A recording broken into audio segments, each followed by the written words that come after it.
Sir ఈరోజు మనం ముఖ్యంగా ఏంటంటే మనం టాన్సిలైటిస్ గురించి చెప్పుకోండి.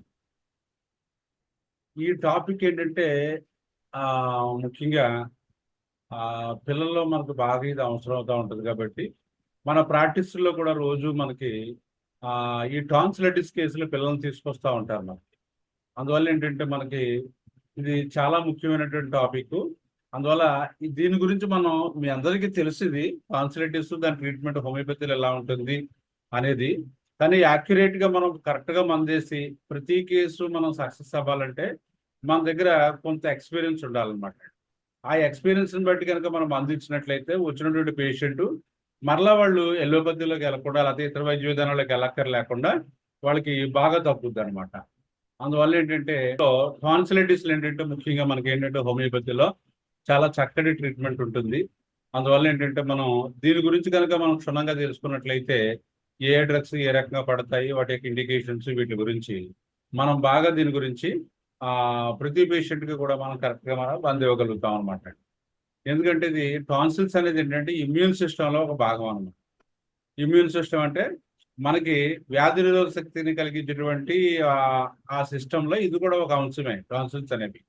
ఇవి ఏం చేస్తాయంటే టాన్సిల్స్ ఈ రెండు వైపులా గొంతులో ఉంటాయి కాబట్టి అవి మా పిల్లల్లో ముఖ్యంగా ఏంటంటే ఈ జెర్మ్స్ అవి కూడా మనం తినే ఫుడ్లో కానీ తీసుకునే ఆ వాటర్లో కానీ అవి వెళ్ళినప్పుడు వాటిని ఇవి కిల్ చేసి క్యాచెస్ కిల్ చేసేస్తూ ఉంటాయి అన్నమాట.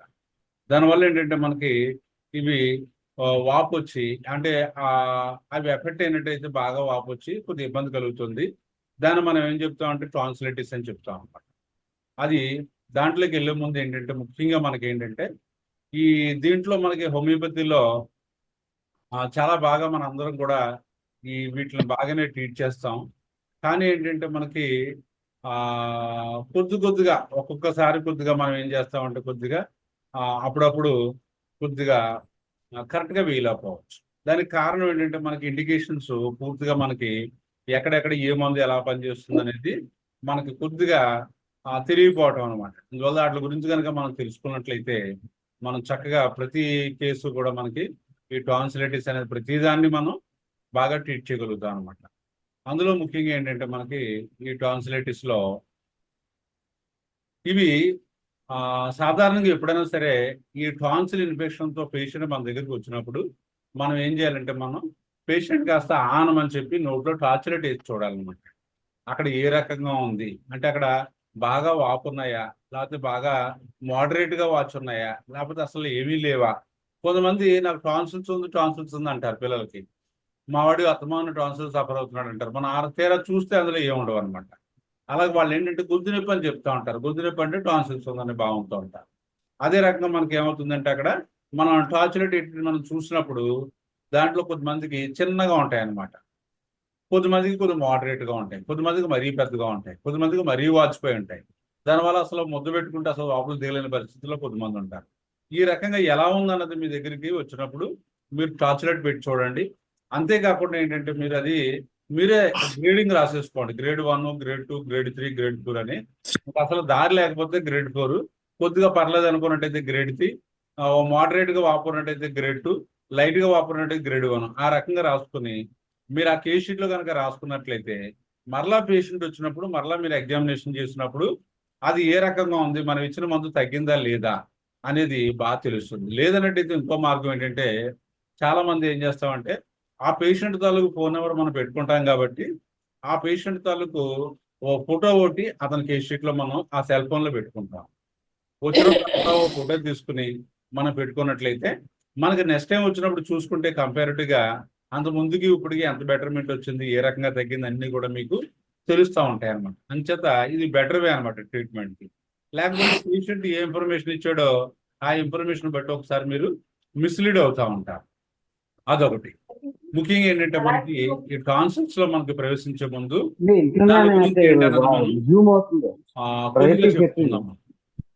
టాన్సిల్స్ గురించి మనం దాంట్లో ప్రవేశించేటప్పుడు ఇది థెరపటిక్ టాపిక్ కాబట్టి అసలు టాన్సిల్స్ అంటే ఏంటి, ఏ రకంగా వస్తాయి, అవి ఏ రకంగా ఉంటాయి, అవి ఎవరెవరిలో కనిపిస్తూ ఉంటాయి, వీటి యొక్క దీని గురించి చిన్న డిస్క్రిప్షన్ మనం చెప్పుకుని అప్పుడు మనం ట్రీట్మెంట్లోకి వెళ్తాం. దాంట్లో ఇన్ఫ్లమేషన్ ఆఫ్ ది టాన్సిల్స్ అన్నమాట. టాన్సిలిటిస్ అంటే అర్థం ఏంటంటే టాన్సిల్స్ అనేవి ఏవైతే గొంతులో ఉంటాయో లింఫ్ గ్లాండ్స్ అవి కాస్త వాపు వచ్చేస్తుందని టాన్సిలిటిస్ అంటారు. అంతకంటే ఇందులో పెద్ద ఏమీ లేదు. అయితే ఈ వీటికి టాన్సిల్స్ ఉన్నాయని మీకు ఎలా తెలుస్తాయంటే వాటి తాలూకు సిమ్టమెటాలజీ మీకు వాటి తాలూకు సిమ్టమెటాలజీ అంటే ఏంటి, అక్కడ ఏ లక్షణాలు కనిపిస్తున్నాయి ఏంటి అనేది అనమాట. టాన్సిల్స్ ఆ పిల్లల్లో ఉన్నాయని ఎలా తెలుస్తుంది మనకంటే డిఫికల్టీ ఇన్ స్వాలోయింగ్. వాళ్ళు ఏదైనా తింటున్నప్పుడు కానీ తాగుతున్నప్పుడు కానీ కొద్ది ఇబ్బంది పెడతా ఉంటారు. అమ్మమ్మ నేను మిగలపోతున్నాను అని చెప్తా ఉంటారు. కొద్ది మందిలో ఇక్కడ గొంతులోంచి చెవులోకి పెయిన్ వస్తూ ఉంటారు. సాధారణంగా చెవుపోటు అనే వాళ్ళు కూడా ఒక్కోసారి గొంతు కూడా చూస్తూ ఉండాలి. ఎందుకంటే ఇక్కడ నుంచి రేడియేటింగ్ పెయిన్ లా ఉంటుంది అనమాట. మూడోది ఫీవర్ వచ్చేస్తుంది. ఈ టాన్సిల్స్ కనుక బాగా ఎక్యూట్ గా మనకి అంటే దీంట్లో కూడా ఎక్యూట్ క్రానిక్ అని రెండు ఉంటాయి అనమాట. ఎక్యూట్ అంటే అర్థం ఏంటంటే ఉన్న టాన్సిల్స్ ఇన్ఫెక్షన్ గురైనప్పుడు బాగా వాచిపోయి తీవ్రమైనటువంటి జ్వరం వచ్చేసి మన డ్రగ్స్ లో చెప్పుకుంటాం. ఒక్కోసారి జ్వరం ఎంతవరకు వచ్చేస్తుందంటే 105 అక్కడ దాకా వచ్చేస్తుంది అనమాట. 105 మొత్తం పేషెంట్ విపరీతంగా సఫర్ అయిపోతా ఉంటాడు అనమాట. అంత హై ఫీవర్ మనకి టాన్సిలైటిస్ లో కనిపిస్తుంది. అలాగే దాంతోపాటు చలి కూడా ఉండొచ్చు. అలాగే విపరీతమైనటువంటి తలపోటు, అలాగే గొంతుకి అస్సలు మింగలాడనమాట. కొద్దిగా మీరు 2 చుక్కలు నీళ్ళు వేసినా సరే అసలు మింగలాడు. స్టార్టింగ్ లో అయితే స్లోగా స్టార్ట్ అవుతుంది, తర్వాత ఇంకా పెరిగిపోతుంది. మీరు ఆనమని టార్చ్ లైట్ చూస్తే రేట్గా ఎర్రగా అయిపోయి 2 వైపులో కూడా ఏదో మాంసపు ముద్దల్లా కనిపిస్తాయి అనమాట. ఆ రకమైనటువంటి సిచ్యుయేషన్ మనకి టాన్సిలైటిస్ లో కనిపిస్తుంది. తర్వాత ముఖ్యంగా ఏంటంటే త్రోట్ లో కనుక అలాంటప్పుడు ఆ పేషెంట్ మన దగ్గరికి వచ్చినప్పుడు మనం టార్చ్ లైట్ పెట్టి చూసినట్లయితే టాన్సిల్స్ 2 కూడా వాచ్ ఉంటాయి అనమాట. కొద్ది మందిలోనేమో ఒక పక్క వాచ్ ఉంటుంది, రెండో పక్క కనిపించదు. అంటే అది యూనిలేటరల్ అనమాట. అలా కాకుండా కొద్ది మందిలో బైలేటరల్ అనమాట. మొత్తం 2 కూడా బాగా వాచ్ ఉంటాయి. అదొకటి. అలాగే కొద్ది మందిలో ఈ టాన్సిల్స్ వచ్చిన పిల్లల్లో కనుక మీరు ఈ మెడ మీద కనుక మీరు ఇలాగా ఈ లింఫ్ గ్లాండ్స్ ఏదైనా వాపు చేయమని చూస్తే ఆ సెర్వికల్ లింఫ్ గ్లాండ్స్ కూడా కొద్దిగా ఎత్తుగా మనకి చిన్న చిన్న బిళ్ళల్లా కనిపిస్తూ ఉంటాయి. అది కూడా వాళ్ళలో కనిపిస్తాం. ఇకపోతే టాన్సిల్స్ కారణం ఏంటంటే మనం దీని గురించి కొద్దిగా చెప్పుకుంటాం కాబట్టి ఇవన్నీ విషయాలు చెప్పుకుంటాం. అసలు అది ఏంటి అన్నది మనకు తెలియాలి కదా మరి మనకి. అంచేత ఇది బ్యాక్టీరియా ఒకటి వైరస్ ఒకటి 2 కూడా మన కారణాలు అన్నమాట. బ్యాక్టీరియా వల్ల వస్తుంటాయి, వైరస్ వల్ల వస్తుంటాయి ఈ టాన్సిల్స్ వాపు అనేది, ఇన్ఫెక్షన్ అనేది. ఇకపోతే ప్రికాషన్స్ ఏంటి అంటే టాన్సిల్స్ వచ్చిన వాళ్ళకి కానీ రాకుండా కానీ మనకి ప్రికాషన్స్ ఏంటంటే అవాయిడ్ ఐస్ వాటర్. పిల్లల్లో ఎక్కువ ఐస్ వాటర్ అది మనం అలవాటు చేయకూడదు. ఐస్ వాటర్ కానీ కూల్ డ్రింక్స్ కానీ ఐస్ క్రీమ్స్ కానీ ఇలాంటివి అలవాటు చేయకూడదు. వాటి వల్ల ఏమవుతుందంటే ఇన్ఫెక్షన్ లోపలికి వెళ్ళిపోతున్నారు. ఇన్ఫెక్షన్ లోపలికి వెళ్ళిపోయి ఆ పిల్లలు ఏమవుతుందంటే ఆ టాన్సిల్స్ అనేవి బాగా వాచిపోతూ ఉంటాయి. ఆ పేరెంట్స్ చెప్తా ఉంటారు, మొన్నటిదాకా బాగానే ఉండేవాడండి మా వాడు, ఈ మధ్యన ఏదో చిన్న ఫంక్షన్కి వెళ్తే ఐస్ క్రీమ్ తిన్నాడు, అక్కడి నుంచి వచ్చేస్తున్నాడు. ఆ రకంగా కూలింగ్ వాటర్ కానీ లేకపోతే ఐస్ వాటర్ కానీ లేకపోతే ఐస్ క్రీమ్స్ కానీ వీటిని ఈ ఉన్న పిల్లల్లో మనం అవాయిడ్ చేయమని చెప్పాలి. అలాగే వచ్చిన వాళ్ళు బాగా సఫర్ అవుతూ ఉన్నట్లయితే కొద్దిగా గోరువెచ్చని నీళ్ళలో కొద్దిగా సాల్ట్ వేసి కొద్దిగా పొక్కలు చూసినట్లయితే మనకి అక్కడ ఉన్నటువంటి ఆ ఇన్ఫెక్షన్ కాస్త కొద్దిగా ఆ పస లాంటిది ఏదైనా పట్టినట్లయితే అది కొద్దిగా దాని నుంచి ఊడిపోయి బయటికి పోతా ఉంటుంది. అదొకటి. అలాగే మనకి ఈ టాన్సిల్స్ అనేవి పిల్లల్లో చాలా కామన్గా ఉంటాయి. ఒక 100 టాన్సిల్ కేసులు చూసుకున్నట్లయితే 99% మనకి పిల్లల్లోనే కనిపిస్తాయి. పెద్దవాళ్ళు అకేషనల్గా కనిపిస్తాయి. ఆ రేర్గా ఉంటాయి తప్ప ఎక్కువ పెద్దవాళ్ళు ఉండవు. పెద్దవాళ్ళు కూడా టాన్సిల్స్ బాగా వాపున్న వాళ్ళు నేను చాలా మందిని చూసాను. అదే పెద్దవాళ్ళు కూడా ఉంటాయి. అందువల్ల ఏంటంటే tonsils are part of immune system.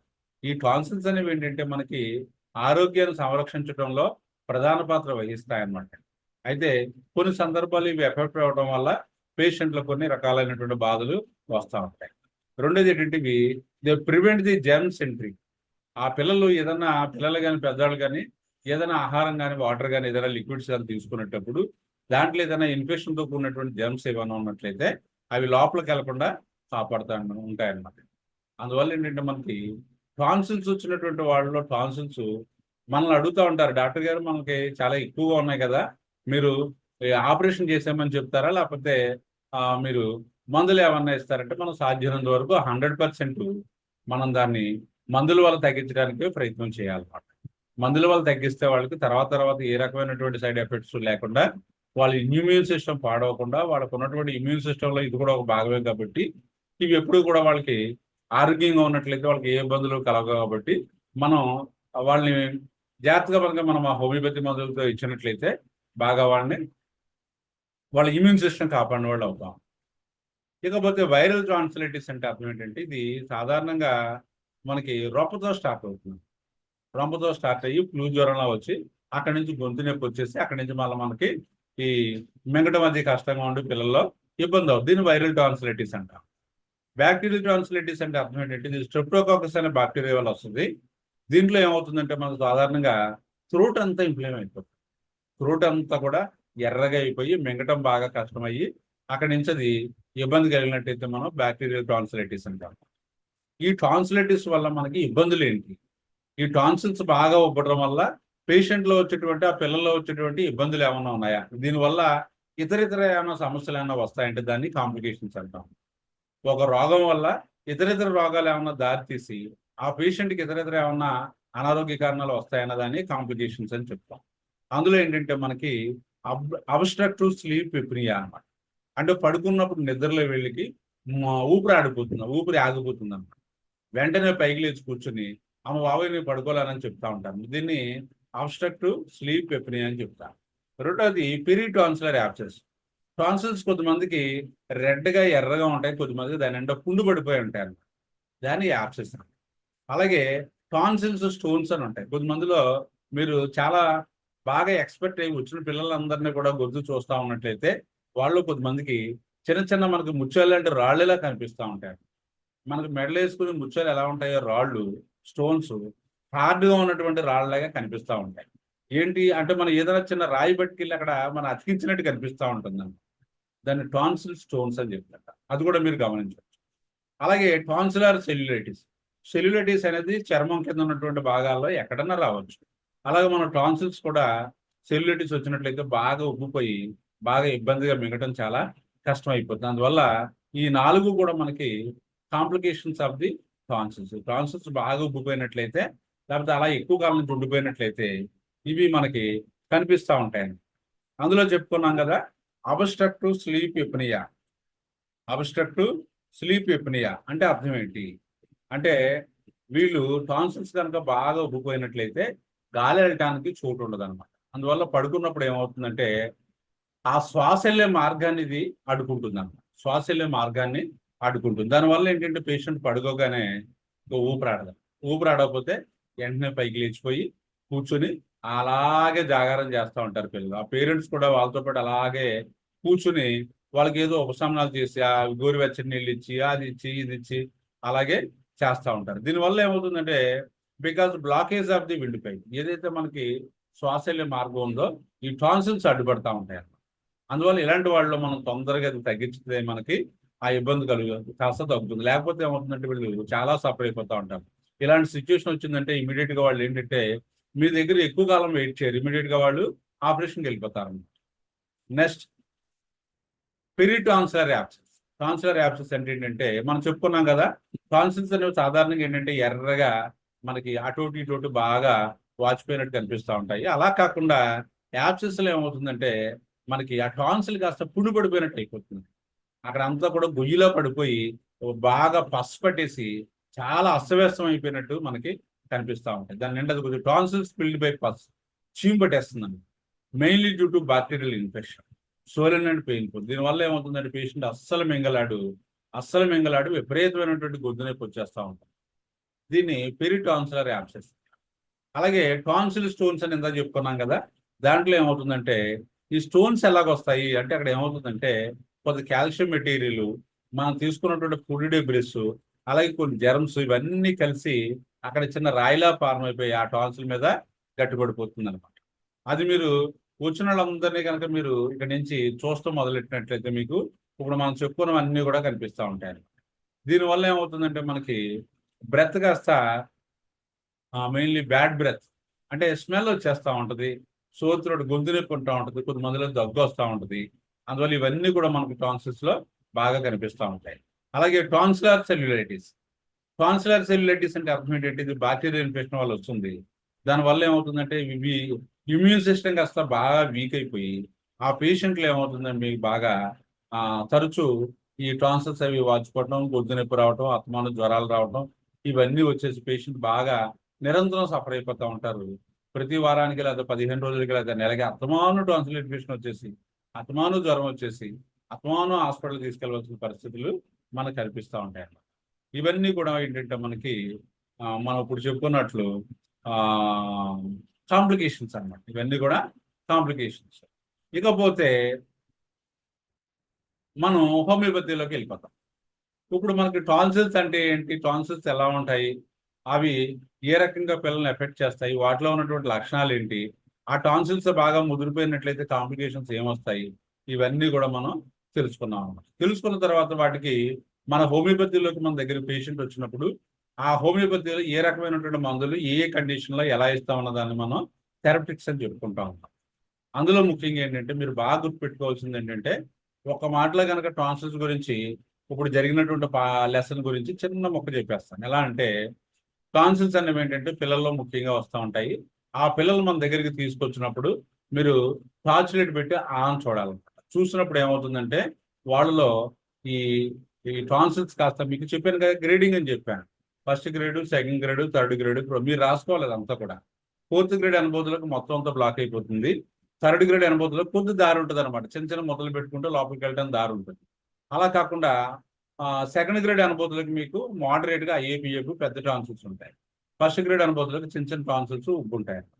ఈ రకంగా ఒకటి చూస్తారు. రెండోది ఏంటంటే వాటి మీద బాగా పసు పట్టేసి కనిపిస్తాం, చీమ్ పెట్టేస్తారు, పుల్లిలాగా అయిపోతూ ఉంటాయి. అది మీరు చూడటానికి ఒకసారి చిరాకు కూడా పడుతుంటారు. కొద్దిమందిలో ఆనగారి విపరీతమైనటువంటి బ్యాడ్ స్మెల్ వచ్చేస్తూ ఉంటుంది పిల్లలు. అంటే ఇన్ఫెక్షన్స్ ఉన్నాయన్నమాట బాగా. ఈ రకమైనటువంటి లక్షణాలన్నీ కూడా మీరు ఆ టాన్సిల్స్ ఉన్నటువంటి పిల్లల్లో కనుక మీరు చూస్తారు. చూసిన తర్వాత దాన్ని బట్టి మీకు ఆ కండిషన్ ఎలా ఉంది ఏంటన్నది మీరు ముందు తెలుస్తూ ఉంటుంది. ఈ తర్వాత ఏంటంటే మనకి హోమియోపతి ట్రీట్మెంట్ అన్నమాట. హోమియోపతి ట్రీట్మెంట్లో మనకి ఇది చాలా మంది పిల్లల్లో మనకి ఈ ఇబ్బంది ఉంది కాబట్టి దీని కనుక మనం బాగా డిస్కస్ చేసుకున్నట్లయితే బాగా దీని గురించి అక్కడ ఇండికేట్ అయ్యే డ్రగ్స్ ఏవైతే ఉన్నాయో వాటి గురించి మనం బాగా పూర్తిగా ఆ లక్షణాలన్నీ కనుక మనకు బాగా పట్టులో ఉన్నట్లయితే మనం కరెక్ట్గా మెడిసిన్ వేస్తాము. కరెక్ట్గా మెడిసిన్ వేసినట్లయితే మీరు ఆ పేషెంట్కి కాస్త బాగా తగ్గుతూ ఉంటుంది. అంచేత ఎంతో మంది పిల్లలకి ఆపరేషన్లు చేసేస్తూ ఉంటారు, టాన్సిల్స్ అని చెప్పి ఆపరేషన్ చేసేస్తూ ఉంటారు. దానికి కారణం ఏంటంటే సరైనటువంటి హోమియోపతి మందు కనుక పడినట్లయితే ఆ ఇబ్బందులు ఏమీ వాళ్ళకు ఉండవు అన్నమాట.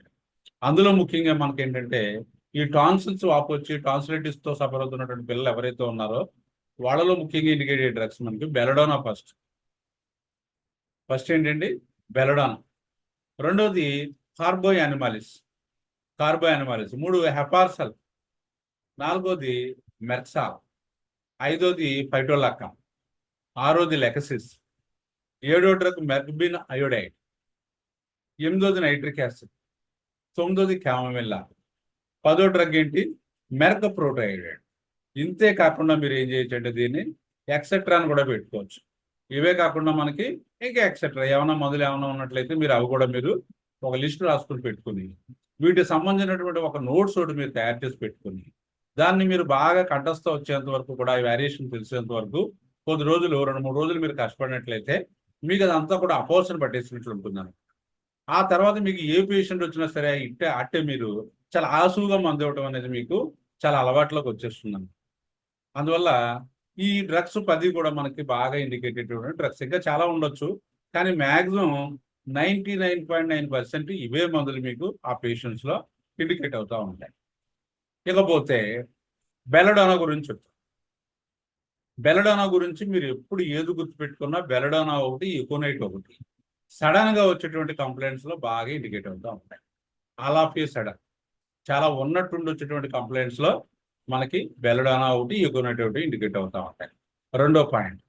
రెండోది ఏంటంటే సడన్గా రావటం ఒకటి, చాలా ఉధృతంగా రావటం ఒకటి. అంటే దాని అర్థం ఏంటంటే ఇంటెన్సిటీ ఎక్కువ ఉంటా ఉంటుంది. అంటే ఆ పేషెంట్కి ఏదైనా ఒక కంప్లైంట్ వస్తే ఆ కంప్లైంట్ యొక్క తీవ్రత చాలా తీవ్ర స్థాయిలో ఉంటుందన్నమాట.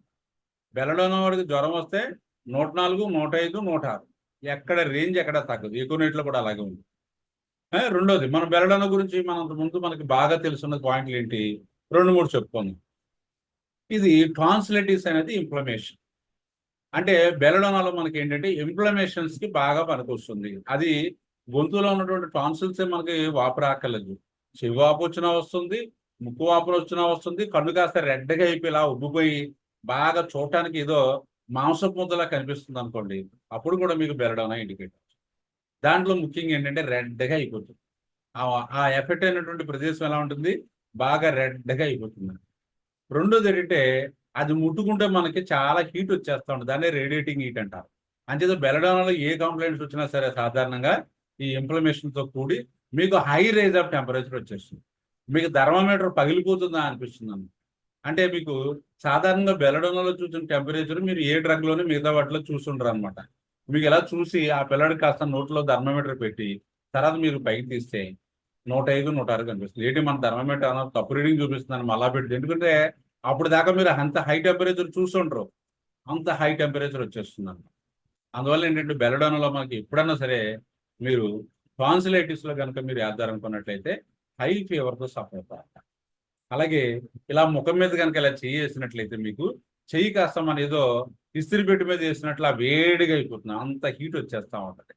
ఒకటేంటి రెడ్గా అయిపోతుంది, విపరీతమైనటువంటి ఆ హీట్ వచ్చేస్తూ ఉంటుంది అన్నమాట. ఈ రెండు కూడా రేడియేటింగ్ హీట్ అంటారు దాన్ని. రేడియేటింగ్ హీట్ అంటే ఆ ఉన్న ప్రదేశం నుంచి ఇంకా ఇతర కొద్ది దూరం వరకు అది వ్యాప్తి చెందటం అన్నమాట. ఆ రేడియేటింగ్ హీట్ అనేది మనకు బెలడోన్లో కనిపిస్తుంది. టాన్సిల్స్ తేడా చూసేసరికి ఎర్రగా కనిపిస్తూ ఉంటాయి అన్నమాట. అక్కడ కాస్త జ్వరం చూసినట్టు చాలా హై ఫీవర్ వచ్చేస్తుంది. మీకు తెలుసు టాన్సిల్స్ అనుభూతిలోకి గొంతు నొప్పి వచ్చేస్తుంది, అస్సలు మింగలాడు. రెండోది ఏ తిన్నా సరే దిగదు. ఇవన్నీ కూడా కామన్ లక్షణాలు మన టాన్సిలైటిస్లో.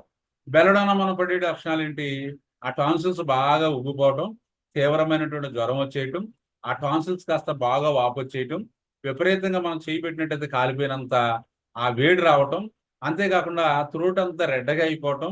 ఆ తర్వాత మీకు ముఖ్యంగా ఏంటంటే బెలడోనాలో కాస్త ఈ టాన్సిలైటిస్లో విపరీతమైనటువంటి తలపోటు వచ్చేస్తాం. ఈ లక్షణాలు ప్రధానంగా ఉన్నప్పుడు, ఎందుకంటే మీకు బెలడోనా గురించి బాగా తెలుసు కాబట్టి మీరు ఆటే బెలడోనా గురించి టప్మని వేసేస్తారు మనం. అందువల్ల ఇలాంటి కండిషన్స్లో మనం ఏం చేస్తామంటే బెలడోనా 200 ఒక డోస్ వేస్తే మీకు ఆ జ్వరం, ఆ తాలూకు ఆ ఇన్ఫ్లమేషన్ ఇవన్నీ కూడా చక్కగా మీకు బాగా తగ్గుకుంటూ వస్తాయి. తగ్గుకుంటూ వచ్చిన తర్వాత అవసరం బట్టి మళ్ళా మీరు అది మరి బాగా వాచిపోయి ఉన్నాయి కదా, మీకు అనిపిస్తుంది ఒక డోస్తో తగ్గిపోతుందా, ఇలా ఉండిపోతే అలాగా అని అనిపిస్తుంది. బెలడోనా అవసరమైతే మీరు రిపీట్ చేసుకోవచ్చు. ఈ టాన్సిలైటిస్లో మీరు రిపీట్ చేసుకోవచ్చు. అవసరాన్ని బట్టి మధ్య మధ్యలో ఎప్పుడైనా అవసరమైనప్పుడల్లా ఒక డోస్ వేసుకున్నట్లా ఉన్నట్టయితే, లేదు డాక్టర్ గారు నాకు రోజు ఒక డోస్ వేస్తానన్నా సరే ఇబ్బంది ఏం లేదు.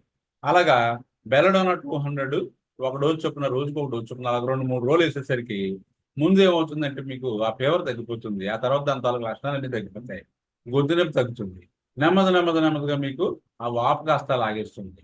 ఆ వాపు లాగేసి మీకు తర్వాత ఏ రకమైనటువంటి లక్షణాలు కట లేకుండా ఆ త్రోట్ తాలూకు అంతా కూడా బాగా తగ్గుతుంది. మన కెంట్ మెడికల్ ఏమి ఇచ్చాడంటే బెలడోనా తగ్గిన తర్వాత, బెలడోనా అంటే కొన్ని సందర్భాల్లో ఆ కేసుని పూర్తిగా తగ్గించలేదట. అలాంటి సందర్భాల్లో మీరు ఏం చేస్తారంటే మీరు కాల్కేరియా కార్బ్ వేయండి. ఏమేస్తారు, కాల్కేరియా కార్బ్. బెలడోనాతో బాగా తగ్గిన తర్వాత దీనికి క్రానిక్ డ్రగ్ అనమాట, దీనికి బెలడోనాకి క్రానిక్ డ్రగ్ ఫర్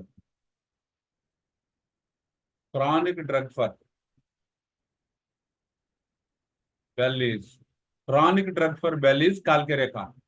ఆ తర్వాత మళ్ళా రాకుండా ఉండాలంటే ఈ సీక్వెన్స్ మీరు కాల్కేరియా కార్బ్ వేయండి. కాల్కేరియా కార్బ్ వేసిన తర్వాత మళ్ళీ మీకు సాధారణంగా ఈ కంప్లైంట్ అనేది రిలాప్స్ అవుతుంది. మళ్ళీ ఇది తగ్గిన తర్వాత కాల్కేరియా కార్బ్ వేసిన తర్వాత కూడా మళ్ళీ ఇన్ఫెక్షన్ వచ్చినట్లయితే మళ్ళీ బెలడోనా వేసుకోవచ్చు.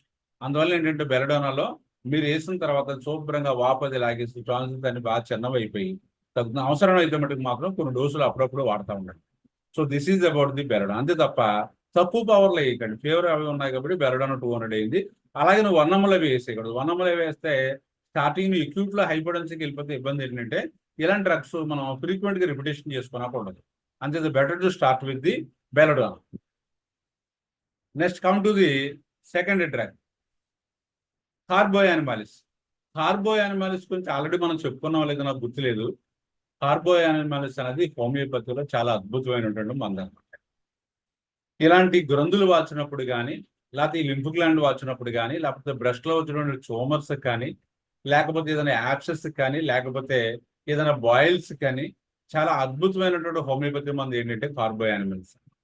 మనకి కార్బోయానిమాలిస్లో మన అందరికీ తెలుసున్నటువంటి లక్షణం కామన్గా ఒకటి ఉంటుంది. ఏంటంటే ఒక పుండు పడితే ఆ పుండు చుట్టూరు ఉన్నటువంటి ప్రదేశం ఏదైతే ఉందో చాలా గట్టిగా ఉంటుంది. దాన్ని ఇంజురేషన్ అని చెప్తాడు. ఇంజురేషన్ అంటే అర్థం ఏంటంటే గట్టిపడిపోతుంది అనమాట. ఒక సెగ్గడ్డు వస్తే బాగా గట్టిపడిపోతుంది. ఏమండి? అలాగే ఒక చెగ్గడ్డ పగిలింది అనుకోండి, అది కాస్త కొద్దిగా ఆ వచ్చే చీము కాస్త వస్తా ఉంటుంది. దాని చుట్టూ ప్రదేశం అంతా కూడా బాగా గట్టిగా రాయిలా ఉంటుంది. అలాగే మనకి బ్రెస్ట్‌లో ట్యూమర్స్ వస్తా ఉంటాయి. ట్యూమర్స్ వచ్చినప్పుడు అవి ఎలా ఉంటాయంటే ఇందులో కార్బో యానిమల్స్‌లో మెటర్మెటికాలో కెంట్‌లో ఏం చెప్తాడంటే, అది ఒక కోడిగుడ్డు అంత సైజ్ అయిపోతుందనమాట. ఎలా ఉంటుంది? కోడిగుడ్డు అంత సైజ్ అయిపోయి చాలా హార్డ్‌గా, స్టోనీగా ఉంటుంది. హార్డ్‌గా, స్టోనీగా ఉందంటే ఇట్ మే బి క్యాన్సరస్ అండి. బాగా గుర్తుపెట్టుకోవాలి. It may be cancerous. అంత హార్డెన్‌గా అయిపోవటం అనేది మనకి కార్బోనిమ్స్‌లో ఉంటుంది. అది కాస్త ఎక్యూట్‌లో బాగా పెయిన్ వస్తా ఉంటే అది ఇలా చెయ్యేస్తే విపరీతమైనటువంటి బెలడోనలాగా అది కూడా మనకి అది హీట్ వచ్చేస్తా ఉంటది. మరి రెడ్‌గా ఉండి హీట్ వచ్చేస్తా ఉంటది. అంచేత కార్బోనిమల్స్ కూడా బాగా గుర్తుపెట్టుకోవాల్సిన మందు. దీంట్లో సాధారణంగా మనం ఇది టాన్సిల్స్‌లో వేసేటప్పుడు దీంట్లో సాధారణంగా ఫీవర్ కనిపించదు మనకి. ఫీవర్ ఉండదు. కానీ టాన్సిల్స్ కాస్త గట్టిగా ఉండి హార్డ్‌గా ఉంటాయి. టాన్సిల్స్ కాస్త గట్టిగా ఉండి హార్డ్‌గా ఉంటాయి. హార్డ్‌గా ఉండి దీన్ని ఏమంటామంటే యానిమల్ చార్కోల్ అంటాం. మన రాక్షస బొగ్గు అని చెప్తాం కదా! దాని నుంచి తయారు చేస్తారు. మనకు హోమియోపతిలో కార్బన్‌కి సంబంధించినటువంటి మందులు కార్బో యానిమాలిస్, రెండోది కార్బో వెజిటబుల్స్.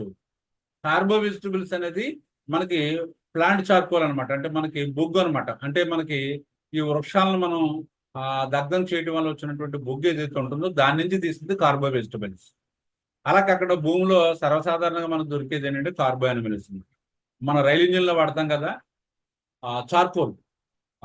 దాన్ని ఏమంటాం మనం కోల్ అనమాట. కోల్ అని చెప్తాం కదా! ఆ బొగ్గు రాక్షస బొగ్గుని తయారు చేస్తాడు. కార్బో యానిమల్స్. ఇది ముఖ్యంగా ఏంటంటే మనకి టాన్సిల్స్‌లో అద్భుతమైనటువంటి మందు మనకి కార్బో యానిమల్. దీని గురించి చాలా మందికి తెలియకపోవచ్చు. ఎందుకంటే బెలడానా అయితే అక్యూట్ ఇన్ఫెక్షన్‌లో వేస్తారు. బెలడానాలో సాధారణంగా మీరు ఏసేటప్పుడు చాలా రెడ్‌గా ఉండి హై ఫీవర్ వచ్చేసి అది అక్యూట్ అటాక్ అయ్యి ఉండాలి. లేకపోతే క్రానిక్‌లో మీకు బెలడానా పెద్ద పని చేయదు. పేషెంట్‌కి మా అబ్బాయికి 3 సంవత్సరాలు బట్టి టాన్సిల్స్ ఉన్నాయండి. చాలా పెద్దగా ఉన్నాయని తీసుకొచ్చినప్పుడు దాన్ని చూసి మీరు బెలడానా ఏసినట్టయితే ఫూలిష్ అయినట్టు అనమాట. అది కరెక్ట్ కాదు. బెలడోనాలో హై ఫీవర్ వచ్చేసి బాగా రెడ్‌గా అయిపోయి అసలు మింగటం చాలా కష్టం అయిపోయి కనీసం నీళ్ళు తాగడం కూడా కష్టం అయిపోతుంది. అలాంటి సిట్యుయేషన్ ఉన్నప్పుడే మీరు బెలడోనా వేయాలి. కానీ మిగతా సిట్యుయేషన్‌లో ఏంటంటే మనకి టాన్సిల్స్ కాస్త పెద్దవిగా ఉండి, అవి కాస్త మనకి మింగుతుంటే నొప్పిగా ఉండి, మింగుతుంటే నొప్పి ఉండొచ్చు, నొప్పి ఉండకపోవచ్చు.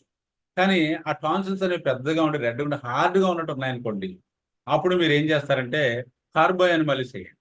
కార్బో యానిమలిస్ 30 ఫ్రీక్వెంట్‌గా అప్పుడప్పుడు వారానికో డోస్ అలా ఒక డోస్ ఏస్తా ఉన్నట్లయితే మీకు చాలా చక్కగా మీకు నేను కొన్ని వందలాది కేసులు నేను తగ్గించాను. ఇందులో మీ కేసులు ఎందుకు చెప్పట్లేదంటే వీటి మీద కేసులు కొద్దిగా హండ్రెడ్స్ ఆఫ్ కేసెస్ ఉంటాయి ఎక్కువ. అంచేత ఎన్ని కేసులని మనం చెప్తాం మనం. అంచేత ఇప్పుడు చెప్పే లక్షణాలే ఆ కేసులనమాట. అది గుర్తుపెట్టుకోండి మనం. మనకి ఆ చెప్పే లక్షణాలే ఆ కేసు. అందువల్ల మనకి ఇప్పుడు నేను చెప్పి ఏవైతే చెప్తున్నానో అవి ప్రాక్టికల్‌గా ప్రూవ్ చేసినటువంటి, ప్రాక్టికల్‌గా క్యూర్ అయినటువంటి కేసులే మీకు చెప్తున్నాను. ఆ సింప్టమ్సే చెప్తున్నాను. మెటర్‌మెడికల్‌లో ఉన్నటువంటి లక్షణాలు కూడా కొన్ని ఇందులో ఉంటాయి. కానీ ప్రాక్టికల్‌గా ఎక్స్‌పీరియన్స్‌తో కొన్ని లక్షణాలు మాత్రమే దీంట్లో మనం ఇవ్వటం జరిగిందనమాట. అంచేత కార్బో యానిమలిస్ అనేది చాలా అద్భుతమైనటువంటి మందనమాట. దేంట్లోని టాన్సిల్స్‌లో.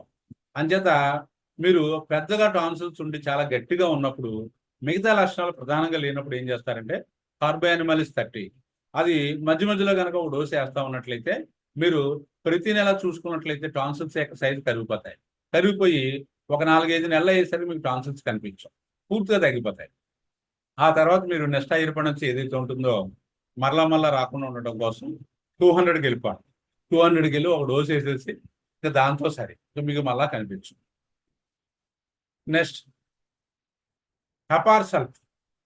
హెపార్ సల్ఫ్ అనేది ఈ టాన్సిల్స్‌లో చాలా అద్భుతమైనటువంటి మందనమాట. అందువల్ల మనకేంటంటే టాన్సిల్స్‌ని కాస్త మనకు పేషెంటు టాన్సిల్స్‌తో తీసుకొచ్చినోడు ఆ పిల్లాడిని కాస్త మీరు మనం ముందు అనుకున్నాం కదా! టార్చ్ లైట్ పెట్టి నాలుగు నోరు అనమని చూడాలి. లక్షణాలు బట్టి మందు మనం వేస్తాం. కాదు. కానీ ముందు దాన్ని అబ్జర్వ్ చేయాలి. దాన్ని ఎగ్జామిన్ చేయాలి ఎలా ఉందని. అన్నప్పుడు ఎలా ఉంటుందంటే అది చీము పట్టేసి ఉంటుంది. ఆ టాన్సిల్స్ ఎలా ఉంటాయి ఇగో చూసారా? పిక్చర్ కూడా మంచిగా దొరికింది. ఇలా చీము పట్టేస్తుంది. చీము పట్టేసి కొద్ది మందిలో పుండు పడిపోయి ఉంటాయి. అల్సర్స్ ఏర్పడిపోయి ఉంటాయి. అల్సర్స్ ఏర్పడిపోయి ఆ చీము పట్టేసి చూడటానికి అంతా కూడా అస్తవ్యస్తంగా ఉన్నట్టు కనిపిస్తా ఉంటాయి. First observed on the tonsils. అది. ఆహ్, ఏదైతే మనకు టాన్సిల్స్ ఉన్నాయో దాని మీద అలాగా చీము పట్టేసి ఉంటుంది.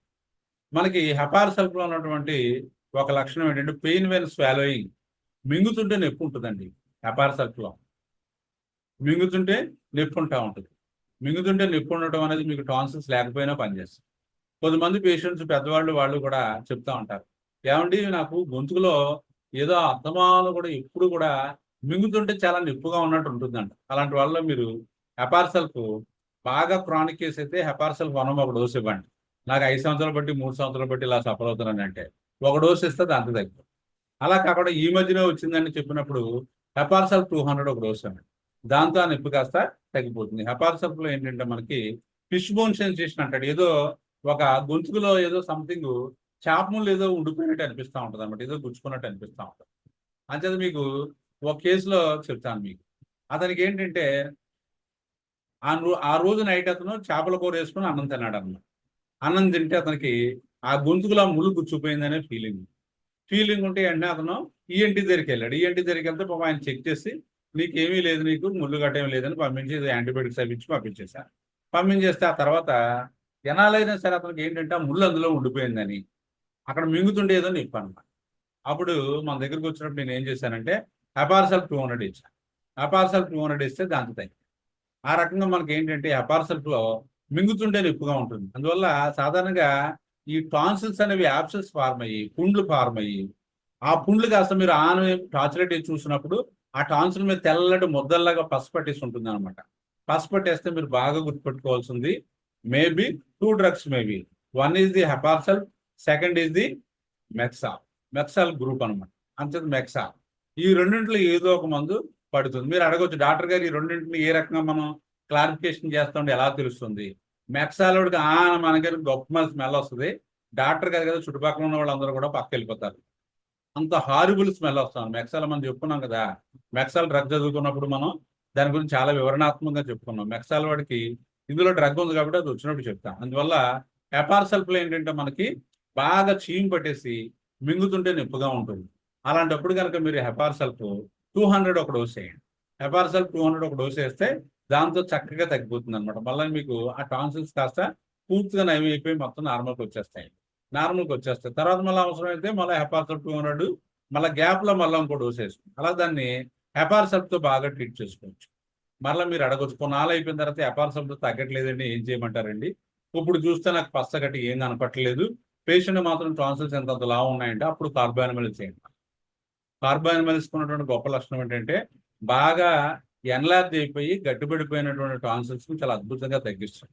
అంతే హెపార్సల్ఫ్తో కనుక మీరు తగ్గకపోతే better to go for the carbo animalis. అక్కడ చీము గడ్డ లేకుండా ఉన్నట్లయితే మీరు కార్బోనిమల్స్ లోకి వచ్చేస్తే ఎక్కువ పవర్ అక్కలేదు. కార్బోనిమల్స్ ఎప్పుడు 30. నేను అదే వాడతాను కాబట్టి చెప్తున్నాను అనమాట. మీకు ఏమైనా అనుభవంలో ఇంకా పవర్ ఎక్కువ వాడటం కానీ ఇంకోటి కానీ ఉన్నట్లయితే మీరు వేసుకోవచ్చు. అది మనకి పొటెన్సీ అనేది మీ యొక్క అనుభవాన్ని బట్టి ఉంటుంది అనమాట. దానికి ఫిక్స్డ్గా ఈ నియమం అనేది ఏమీ లేదు. నెక్స్ట్ హెపార్సల్ఫ్లో కాన్స్టెంట్గా ఏంటంటే గొంతుకులో ఏదో కఫం ఉన్నట్టు ఉంటుంది. చాలా మంది పేషెంట్ చెప్తా ఉంటారు నాకు ఏదో గొంతుకులో ఏదో అంటుపోయినట్టు ఏదో ఉంటుందంటేనే వస్తుంటారు. మీరు చూస్తే గొంతుకులో ఏమీ కనిపించదు. అలాంటి పేషెంట్స్లో హెపార్సల్ఫ్ 200 వేయండి. అంటే ప్లమ్ ఉంటుంది అనమాట. ఇప్పుడు ఏదో మన కనపడిన ఏరియాలో ఎక్కడో మూల ఉంటుంది. అప్పుడు మీరు హెపార్సల్ఫ్ 200 ఒక డోస్ వేసినట్లయితే ఆ ఫీలింగ్ అసలు తగ్గిపోతుంది. అది ముఖ్యంగా ఏంటంటే హెపార్సల్ఫ్లో టాన్సిల్స్ మీద యాబ్సెస్ వచ్చేస్తాయి, పుళ్ళు పడిపోతాయి, అక్కడ పస్ ఫార్మ్ అయిపోతుంది, మింగుతుంటే నొప్పి వచ్చేస్తూ ఉంటుంది. కొంతమందికి మింగుతుంటే చెవిలో పోటు వచ్చేస్తూ ఉంటుంది. దాంతోపాటు మింగుతుంటే ఏదో ముళ్ళు గుచ్చుకున్నట్టు అనిపిస్తూ ఉంటుంది. అది కాస్త మనకి హెపార్సల్ఫ్ తాలూకు ఇవన్నీ కూడా ఇండికేషన్స్. అలాంటి కండిషన్స్లో మీరు హెపార్సల్ఫ్ 200 ఎక్కువ దూరం వెళ్ళిపోగలరు. అందువల్ల ఇలాంటి కండిషన్స్లో కనుక మీరు హెపార్సల్ఫ్ 200 కనుక వేసినట్లయితే చక్కగా తగ్గుతుంది అన్నమాట. నెక్స్ట్ స్లైడ్ మెర్సాల్లో ఏంటంటే మనకు ముఖ్యంగా ఏంటంటే ఈ టాన్సిల్స్తో పాటు కొన్ని ఇతర వాటిలను కూడా మనం ప్రభావితంగా తీసుకుంటాం అనమాట. టాన్సిలర్ యాబ్సెస్ ఇందాక హెపార్సల్ఫ్లో చెప్పినట్లు మెక్సాల్లో కూడా టాన్సిల్ యాబ్సెస్ వచ్చేస్తుంటాయి, పుళ్ళు పడిపోతూ ఉంటాయి. దాంతోపాటు మనం ఇందా చెప్పుకున్నాం కదా, మెక్సాలోడికి ఆనమంతే విపరీతమైనటువంటి స్మెల్ వచ్చేస్తాం, బ్యాడ్ స్మెల్ వచ్చేస్తాం. మీరు బాగా గుర్తుపెట్టుకోండి, నోరు ఆనమనగానే బ్యాడ్ స్మెల్ వస్తుందంటే మనకి రెండు మందులు బాగా పనిచేస్తాం. ఒకటి మెక్సాలు, రెండోది సల్ఫర్. మెక్సాల్కి సల్ఫర్కి తేడా ఏంటి? మెక్సాల్లో థ్రోట్లో ఇన్ఫెక్షన్ కానీ టాన్సిల్స్ ఇన్ఫెక్షన్ కానీ లేకపోతే పళ్ళు చీమ్ పట్టేస్తాయి. పళ్ళు కాస్త చీమ్ పట్టేసి గమ్స్ అన్ని లూజ్ అయిపోయి అక్కడ బ్యాక్టీరియా బాగా పట్టేయడం వల్ల ఏమవుతుందంటే మెక్సాల్ వాడు ఇక్కడ మాట్లాడుతుంటే అంత దూరం కూడా మనం ఉండలేం. అదంతా కూడా బ్యాడ్ స్మెల్ బయటికి అలా వ్యాప్తి చెందేస్తూ ఉంటుంది. అందువల్ల అలాంటి కండిషన్స్లో మెక్సాల్ కనుక మీరు ఇచ్చినట్లయితే చాలా అద్భుతంగా మీకు కొన్ని డోసెస్ మెక్సాల్ పడేసరికి ఎంత వేయాలి పడన్స్ అంటే మీరు 200 వేసుకోండి అనమాట. అది పడేసరికి ఏమవుతుందంటే పూర్తిగా స్మెల్ అదిరిపోయి ఆ ఇన్ఫెక్షన్స్ అన్ని బాగా తగ్గుతాయి. కానీ కొద్ది మందులు ఏమవుతుందంటే మీకు మనకి నోరు బ్యాడ్ స్మెల్ వస్తుంది డాక్టర్ గారు అని చెప్తారు. మీ ఫ్రెండ్స్ కావచ్చు, కొలీగ్స్ కావచ్చు, లేకపోతే మన చుట్టుపక్కల కావచ్చు, లేకపోతే మన పేషెంట్స్ కావచ్చు. కానీ మీరు నోరు ఎగ్జామినేషన్ చేసినప్పుడు ఏమీ ఉండదు. చాలా పళ్ళు చాలా స్ట్రాంగ్గా ఉన్నాయి, లోపల ఎక్కడ ఇన్ఫెక్షన్స్ లేవు, కానీ బ్యాడ్ స్మెల్ వస్తుంది. అలాంటప్పుడు మీరు ఏం చేస్తారంటే సల్ఫర్ వేయండి. అలాంటప్పుడు ఏం చేస్తారు మీరు సల్ఫర్ వేయండి. సల్ఫర్ వేస్తే సల్ఫర్ 30 కానీ 200 కానీ ఒక డోస్ వేస్తే మీకు ఆ స్మెల్ పోతుంది. చూసారా క్లారిఫికేషన్ చూసారా? మెర్సాల్లో అయితే లోపల ఇన్ఫెక్షన్స్ వల్ల వస్తుంది. ఆ టాన్సిల్స్కి పట్టడం వల్ల కానీ, పళ్ళు కాస్త గమ్స్ కాస్త చీమబట్టేయడం వల్ల కానీ, ఇలాంటి ఇన్ఫెక్షన్స్ ఉండటం వల్ల మెక్సాల్లో చాలా బ్యాడ్ స్మెల్ వస్తుంది. అప్పుడు మెక్సాల్ వేస్తే అవన్నీ తగ్గుతాయి. అలా కాకుండా ఏమీ లేకుండా కనుక మీకు నోరు ఎప్పుడు నాకు దుర్వాసనగా ఉంటుందని నేను చాలా గిల్టీగా ఫీల్ అవుతున్నాను డాక్టర్ గారు. 10 మంది దగ్గరికి వెళ్ళేసరికి వాళ్ళందరూ కూడా నా వంగు చూస్తున్నారేమో, నా నోటి వచ్చే స్మెల్ కాస్త మాట్లాడుతున్నప్పుడు వాళ్ళు ఏమన్నా ఇబ్బంది పడుతున్నారేమో అని వస్తున్నాను అన్నప్పుడు మీరు జాగ్రత్తగా ఆలోచించి ఈ లక్షణాలు ఏమీ లేనప్పుడు డైరెక్ట్గా సల్ఫర్ 30 కానీ 200 కానీ ఒక డోస్ వేసి మరలా ఎప్పుడన్నా అవసరమైతే మళ్ళీ ఒక డోస్ రిపీట్ చేయండి. దాంతో చక్కగా తగ్గుతుంది అనమాట. అది దానికి సంబంధించి. తర్వాత ఇంకొక విషయం చెప్తాను మీకు. మనం చెప్పుకుంటా ఉంటాం, ఎందుకంటే మనం ప్రాక్టీస్లో ఉంటాం కాబట్టి రోజు ఏదో కేసులు వస్తూ ఉంటాయి. కేసులు వస్తాయి కాబట్టి మనకు అవి గుర్తుంటా ఉంటాయి. అంచేతే నేను ఎప్పుడు కూడా ఒకటే చెప్తాను మీకు, మనం పేషెంట్స్ని బాగా ట్రీట్ చేస్తే మనం అది మనకు అనుభవరీత్యా బాగా ఉపయోగంలోకి వస్తుంది. మనం ఎక్కువగా చదువుకుని మనం ఎక్కువగా ఉదాహరణకి ఈ మెర్సాల్ అనే డ్రగ్ గురించి లేకపోతే ఎపార్సల్ఫ్ అనే డ్రగ్ గురించి ఒక 100 పుస్తకాలు చదువుకుని మీరు చాలా అద్భుతంగా మీరు చెప్పచ్చు. మిమ్మల్ని అడిగితే మెక్సాల్ గురించి ఒక గంట సేపు చాలా గట్టి ఉపన్యాసం ఇవ్వచ్చు, కానీ ప్రాక్టికల్గా మెక్సాల్ ఎలా వేయాలన్నది తెలియదు. ఓ పేషెంట్ మీ దగ్గరికి వచ్చినప్పుడు మెక్సాల్ వేయాలా, దీనికి ఎపార్సల్ఫల్ వేయాలా, సైలీష్ వేయాలా, లేకపోతే క్యాలిసల్ఫ్ వేయాలా, లేకపోతే కాల్కెరేసల్ఫ్ వేయాలా, ఈ మరి పుళ్ళు ఉన్నాయి కదా, అంతే పుండు ఉంది కాబట్టి ఈ డ్రగ్స్ అన్ని మీ బుర్రలోకి వచ్చేసి అక్కడ అంతా కన్ఫ్యూజన్ వచ్చేసి పక్కకు పోతుంది. అంటే మీరు ఎక్కువ పేషెంట్స్ని మీరు బాగా ట్రీట్ చేస్తూ ఉన్నట్లయితే మీకు అనుభవంలోకి వస్తుంది. అనుభవంలోకి వచ్చింది ఏంటంటే మీకు అది పక్కాగా ఏంటంటే మీరు వేసిన మందు డెఫినెట్గా పనిచేస్తుంది. ఆల్రెడీ చాలా మంది చూశారు కాబట్టి దాంతో బాగా తగ్గింది కాబట్టి మీరు ఇమీడియట్గా మీకు బుర్రకి స్ట్రైక్ అవుతున్నాం. అంటే ఎక్స్పీరియన్స్ ఇది బాగా మోస్ట్ ఇంపార్టెంట్ అనమాట ఫర్ హోమియోపతి డాక్టర్. అందువల్ల ఏంటంటే మనకి కింద చెప్పాను కదా, సల్ఫర్లో నోటు దుర్వాసన వస్తుంది, మెక్సాల్లో వస్తుంది. ఇంకా ముఖ్యమైన ఏంటంటే ఈ మధ్యకాలంలో కరోనా వచ్చిన తర్వాత తగ్గిపోయిన తర్వాత కొంతమందికి స్మెల్ ఉండిపోతుంది. ఎలాగా ఓ బ్యాడ్ స్మెల్ అనమాట. నా దగ్గర ఈ ఒక ఇద్దరు పేషెంట్ నేను ట్రీట్ చేశాను. వాళ్ళకి బ్యాడ్ స్మెల్ ఎప్పుడు కూడా ఏదో ఒక సైడ్ కాలో పక్కన ఉన్నట్టు ఆ స్మెల్ వస్తూ ఉంటుంది. ఆవిడకి ఒక 40 years లేడీ అనమాట. ఆవిడకి ఎప్పుడు బ్యాడ్ స్మెల్ పాపం చాలా సఫర్ అవుతుంది. ఒక అన్నం కూర వండుకుంటున్నా ఆ బ్యాడ్ స్మెల్ లాగే కనిపిస్తుంది. అన్నం తింటున్నా బ్యాడ్ స్మెల్, కొంచెం స్వీట్ తింటున్నా బ్యాడ్ స్మెల్ లాగా కనిపిస్తుంది. సల్ఫర్ 200 వేసాను. సల్ఫర్ 200 వేసిన తర్వాత తగ్గిపోయింది. సల్ఫర్ 200 వేసిన తర్వాత తగ్గిపోయింది. అలాగే మనకి బ్యాడ్ ఎఫెక్ట్స్ ఆఫ్టర్ కరోనా వచ్చి తగ్గిన తర్వాత సైడ్ ఎఫెక్ట్స్ ఒక చెవినికిడి పోవటం కానీ, లేకపోతే ముక్కు వాసన పోవటం కానీ ఇలాంటివి ఏదైనా వచ్చినట్లయితే మనం అలాంటి కేసెస్లో సల్ఫర్ ఇచ్చినట్లయితే సింగిల్ డోస్ చాలు, ఎక్కువ ఇవ్వండి. సల్ఫర్ 200 చాలా కాలం అయిపోయింది కాబట్టి డోస్ వేయండి. వేస్తే చాలా అద్భుతంగా అది దాంతోనే బాగా తగ్గిపోతా ఉంటుంది. అలాగే నిన్న హాస్పిటల్లో కేసు వచ్చింది. ఒక ఆవిడకి ఏంటంటే రొంప దగ్గు జ్వరం వచ్చి చెవి కాస్త వినికిడిపోయింది. చెవి బ్లాక్ అయింది, తర్వాత వినికిడిపోయింది. వినికిడిపోతే రొంప దగ్గు జ్వరం వచ్చిన తర్వాత చెవి బ్లాక్ అయింది, వినికిడిపోయింది. ఆవిడకి ఆల్రెడీ కోల్డ్ అనేది ఇప్పుడు డిశ్చార్జ్ అనేది ఉంది. ఆవిడ ఆల్రెడీ వినికిడిపోతే 4 నెలలు బట్టి అసలు చెవి వినికిడి లేదు ఆవిడకి, అసలు చెవి వినబట్టలేదు. అసలు వినబడకపోతే నేను ఏం చేశానంటే మీకు బ్రెయినే గురించి చెప్పినప్పుడు చెప్పాను, బ్రెయినే అన్నం ఇచ్చాను.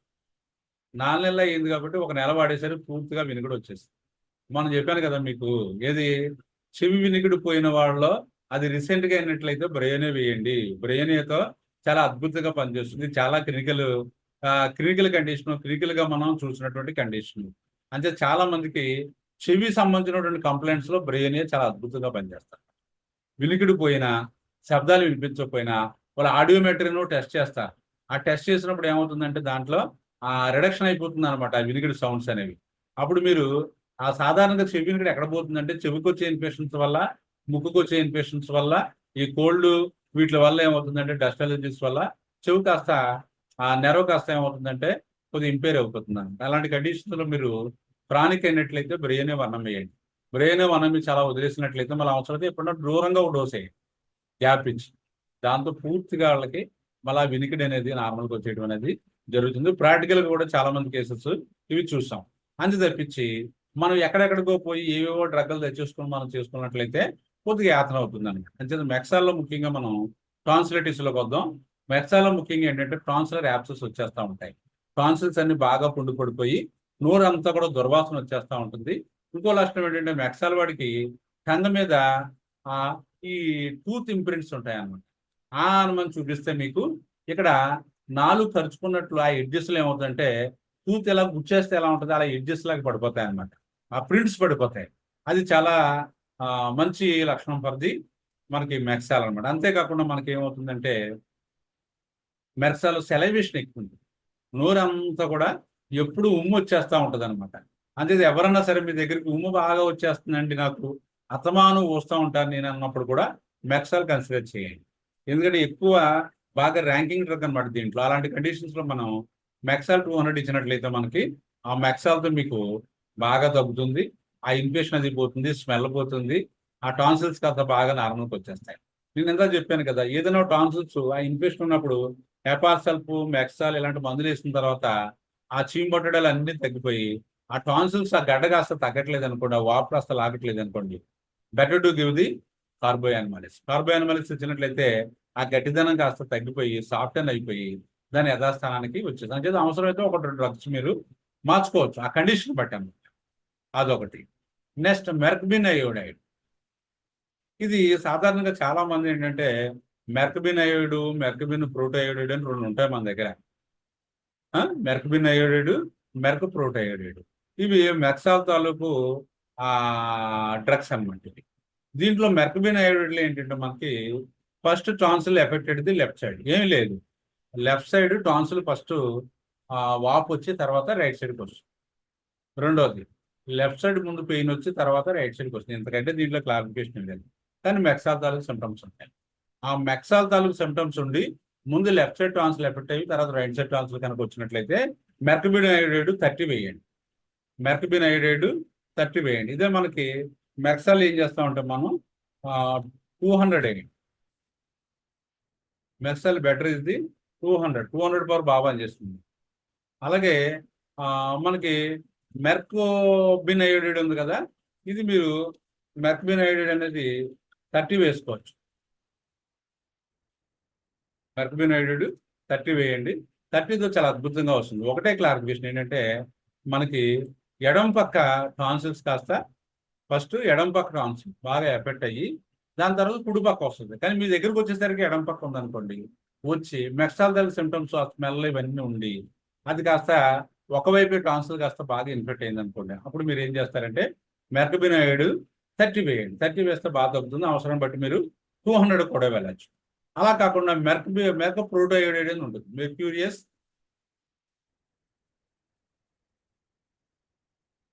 మెర్క్యూరియస్ అయోడేటస్ ఫ్లావస్ అని దీని పూర్తి పేరు అనమాట. మెర్క్యూరియస్ అయోడేటస్ ఫ్లావస్. అందువల్ల దీంట్లో టాన్సిల్స్ ఏమవుతాయంటే ఫస్ట్ రైట్ సైడ్ ఉంటుంది. మనకి మా అమ్మాయి ఈ పిక్చర్లు తీసినప్పుడు కరెక్ట్గా రైట్ సైడ్ ఉన్నటువంటి టాన్సిల్ ఎఫెక్ట్ అయినటువంటి ఆ ఇమేజ్ కనిపించింది. మనకి బాగా సూట్ అయింది. రైట్ సైడ్ టాన్సిల్ మనకి దీంట్లో మెర్క్ ప్రోటోయోడైడ్లో రైట్ సైడ్ టాన్సిల్ ఎఫెక్ట్ అవుతుంది. రైట్ సైడ్ టాన్సిల్ ఎఫెక్ట్ అయ్యి అది కాస్త బాగా ఉబ్బిపోయి పెయిన్ వచ్చేసి అక్కడి నుంచి మనకి ఏమవుతుందంటే నోట్లో స్మెల్ ఇవన్నీ కూడా మెక్సాల్ తాలూకు లక్షణాలు అన్నీ కనిపిస్తాయి. అలాంటప్పుడు మీరు ఏం చేస్తారంటే మీరు దీంట్లో మెర్క్ ప్రోటోయోడైడ్ 30 వేయండి.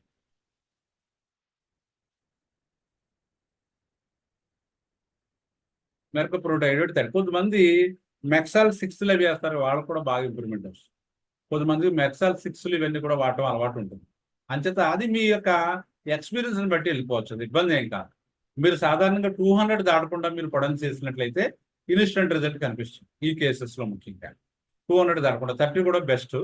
సాధారణంగా జ్వరం ఇలాంటివి వచ్చేసినప్పుడు 200 వేయండి. ఇంకా లోపల ఉన్నట్లయితే మీకు 30 వేయండి. అందువల్ల ఏంటో మెర్కప్రోడైడ్ 30 పెట్టి దీంట్లో ఏమవుతుందంటే లెఫ్ట్ సైడ్ టాన్సిల్ ఎఫెక్ట్ అవుతుంది. తర్వాత రైట్ సైడ్కి వెళ్తుంది. అందువల్ల ఆ లక్షణం మీకు బాగా గుర్తులో ఉండి పెయిన్ కూడా లెఫ్ట్ సైడ్ టాన్సిల్లోనే ఉంటుంది. ఆ తర్వాత మెక్సాల్ తాలూకు సిమ్టమెటాలజీ కనుక ఉన్నట్లయితే better to go for the merc protoiodide. ఇది 30 వేయండి. ఇది ఒకటి.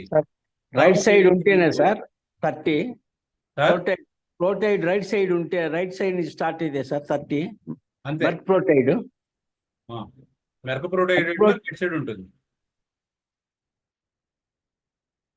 మెర్కబినైడైడ్ లో లెఫ్ట్ సైడ్ ఉంటుంది. లెఫ్ట్ సైడ్ నుంచి రైట్ సైడ్కి వస్తుంది అది. ఇదేమో రైట్ సైడ్ నుంచి లెఫ్ట్ సైడ్కి వస్తాం. ఈ లక్షణాలు మీరు బాగా చూసుకోండి అంతే. కానీ మ్యాక్సిమం మీకు నేను చెప్పిన పై డ్రగ్స్ లోనే సరిపోతుంది. ఎక్కువ ఇక్కడ దాకా రావాల్సిన పని లేదు. అంటే ఆ వాటి తాలూకు యూసేజ్ మీకు తెలియకపోతే ఇవన్నీ పట్టుకుంటారు ఎక్కువ మంది. కానీ ఇంత దూరం రావాల్సిన ప్రయాణం లేదు. అందులోనే మీకు నేను చెప్పినటువంటి ర్యాంకింగ్ డ్రగ్స్ ఉన్నాయి కదా, బెలడానా, కార్బానిమాలిస్, మెక్సాలు, హెపార్సల్ఫ్, వీటితోనే మ్యాక్సిమం 99.9% అన్ని కూడా తగ్గిపోతాయి. Next phytolacca D. మనకి ఫైటోలక్క బాగా గుర్తుపెట్టుకోండి. మందులు తెచ్చుకునేటప్పుడు షాపుకు పోయి మనం హోమియోపతిలో వాడేటువంటి మందులు ఏవైతే ఉంటాయో పొడెన్సిల్లో ఫైటోలక్క డి వాడతాం. ఫైటోలక్క డికంట్రా అంటాం. అలా కాకుండా మనం మదర్ నుంచి వాడతాం కదా, మన కొలెస్ట్రాల్ తగ్గడానికి, కంతులు తగ్గడానికి, ఒళ్ళు లాగడానికి ఇవన్నీ వాడతాం కదా, అది ఫైటోలక్క బి, ఫైటోలక్క బెర్రీ అనమాట. ఇక్కడ బెర్రీ వాడం, మనం డి వాడతాం. చూసుకోండి. ఇక్కడ కనుక డ్రగ్ చేంజ్ అయిందంటే దాని యాక్షన్ పోతుంది. ఈ ఫైటోలక్క అనేది ఏంటంటే ముఖ్యంగా మనకి టాన్సిల్స్ తో పాటు గ్లాండ్స్ ఏదైనా వాచ్ ఉన్నట్లయితే ఆ కాంబినేషన్ లో మనం ఫైటోలక్క ఇస్తాం. బాగా గుర్తుపెట్టుకోం. నెక్ గ్లాండ్స్ అన్ని కూడా బాగా వాచిపోయి దాంతోపాటు టాన్సిల్స్ వాపులు ఉండి ఈ రెండు కలిపినటువంటి కాంబినేషన్ లోనే మనం ఫైటోలక్క ఇస్తాం. లేదన్నట్టయితే దీని సిమ్టమెటాలజీ అనేది మిగతా డ్రగ్స్ తాలూకు సిమ్టమెటాలజీతో సమానంగా ఉంటుంది. ఏంటన్నా చూడండి. It is a glandular remedy. Glands మీద, గ్రంథుల వాపు మీద పనిచేసేటువంటి అద్భుతమైన మందుల్లో మనకి ఫైటోలక్క అనేది ఒకటి. రెండోది సిమ్టమ్స్ అగ్రవేటెడ్ ఎట్ నైట్. సాధారణంగా దీంట్లో లక్షణాలన్నీ రాత్రులు పెరుగుతాయి. మన మెక్సాల్లో కూడా పెరుగుతాయి కదా రాత్రులు, అంచేత రాత్రులు పెరుగుతాయి. నెక్స్ట్ సోలెన్ గ్లాండ్స్, టాన్సిల్స్ కాస్త వాపు వస్తాయి. దాంతోపాటు నెక్ గ్లాండ్స్ వాపు వచ్చేస్తాం. సెర్వికల్ లింఫ్ నోడ్స్ అని చెప్తారనమాట. ఈ సెర్వికల్ లింఫ్ నోడ్స్ బాగా వాపు వచ్చేస్తూ ఉంటాయి. ఇది ఒకటి. పెయిన్ఫుల్ టాన్సిల్స్, టాన్సిల్స్ అనేవి పెయిన్ ఉంటాయి. ఎన్లార్జ్డ్ టాన్సిల్స్, టాన్సిల్స్ ఎన్లార్జ్ అయిపోయి ఉంటాయి. సోర్ త్రోట్, మింగుతుంటే నొప్పి ఉంటుంది. అన్ని డ్రగ్స్ లోనూ ఉంది అది. అగ్రవేషన్ ఫ్రమ్ వార్మ్ డ్రింక్స్, వీళ్ళకి వేడి నీళ్ళు అనేవి తాగుతుంటే కొద్దిగా ఇబ్బందిగా అనిపిస్తుంది అనమాట. Aggravated and night. ఇందులో మీరు పెక్యులారిటీస్ ఏం కనిపిస్తున్నాయి? ఏమీ కనిపించవు. కానీ ఇందులో ఉన్న లక్షణాలు మిగతా డ్రగ్స్ లో కూడా ఇంకా బాగా ఉన్నాయి. అందువల్ల మరి ఫైటోలక్క ఎలాగిస్తారు? ఫైటోలక్క కొంతమంది చాలా ఆసుగా వేస్తూ ఉంటారు. ఎందుకు వేస్తారో నాకు తెలియదు.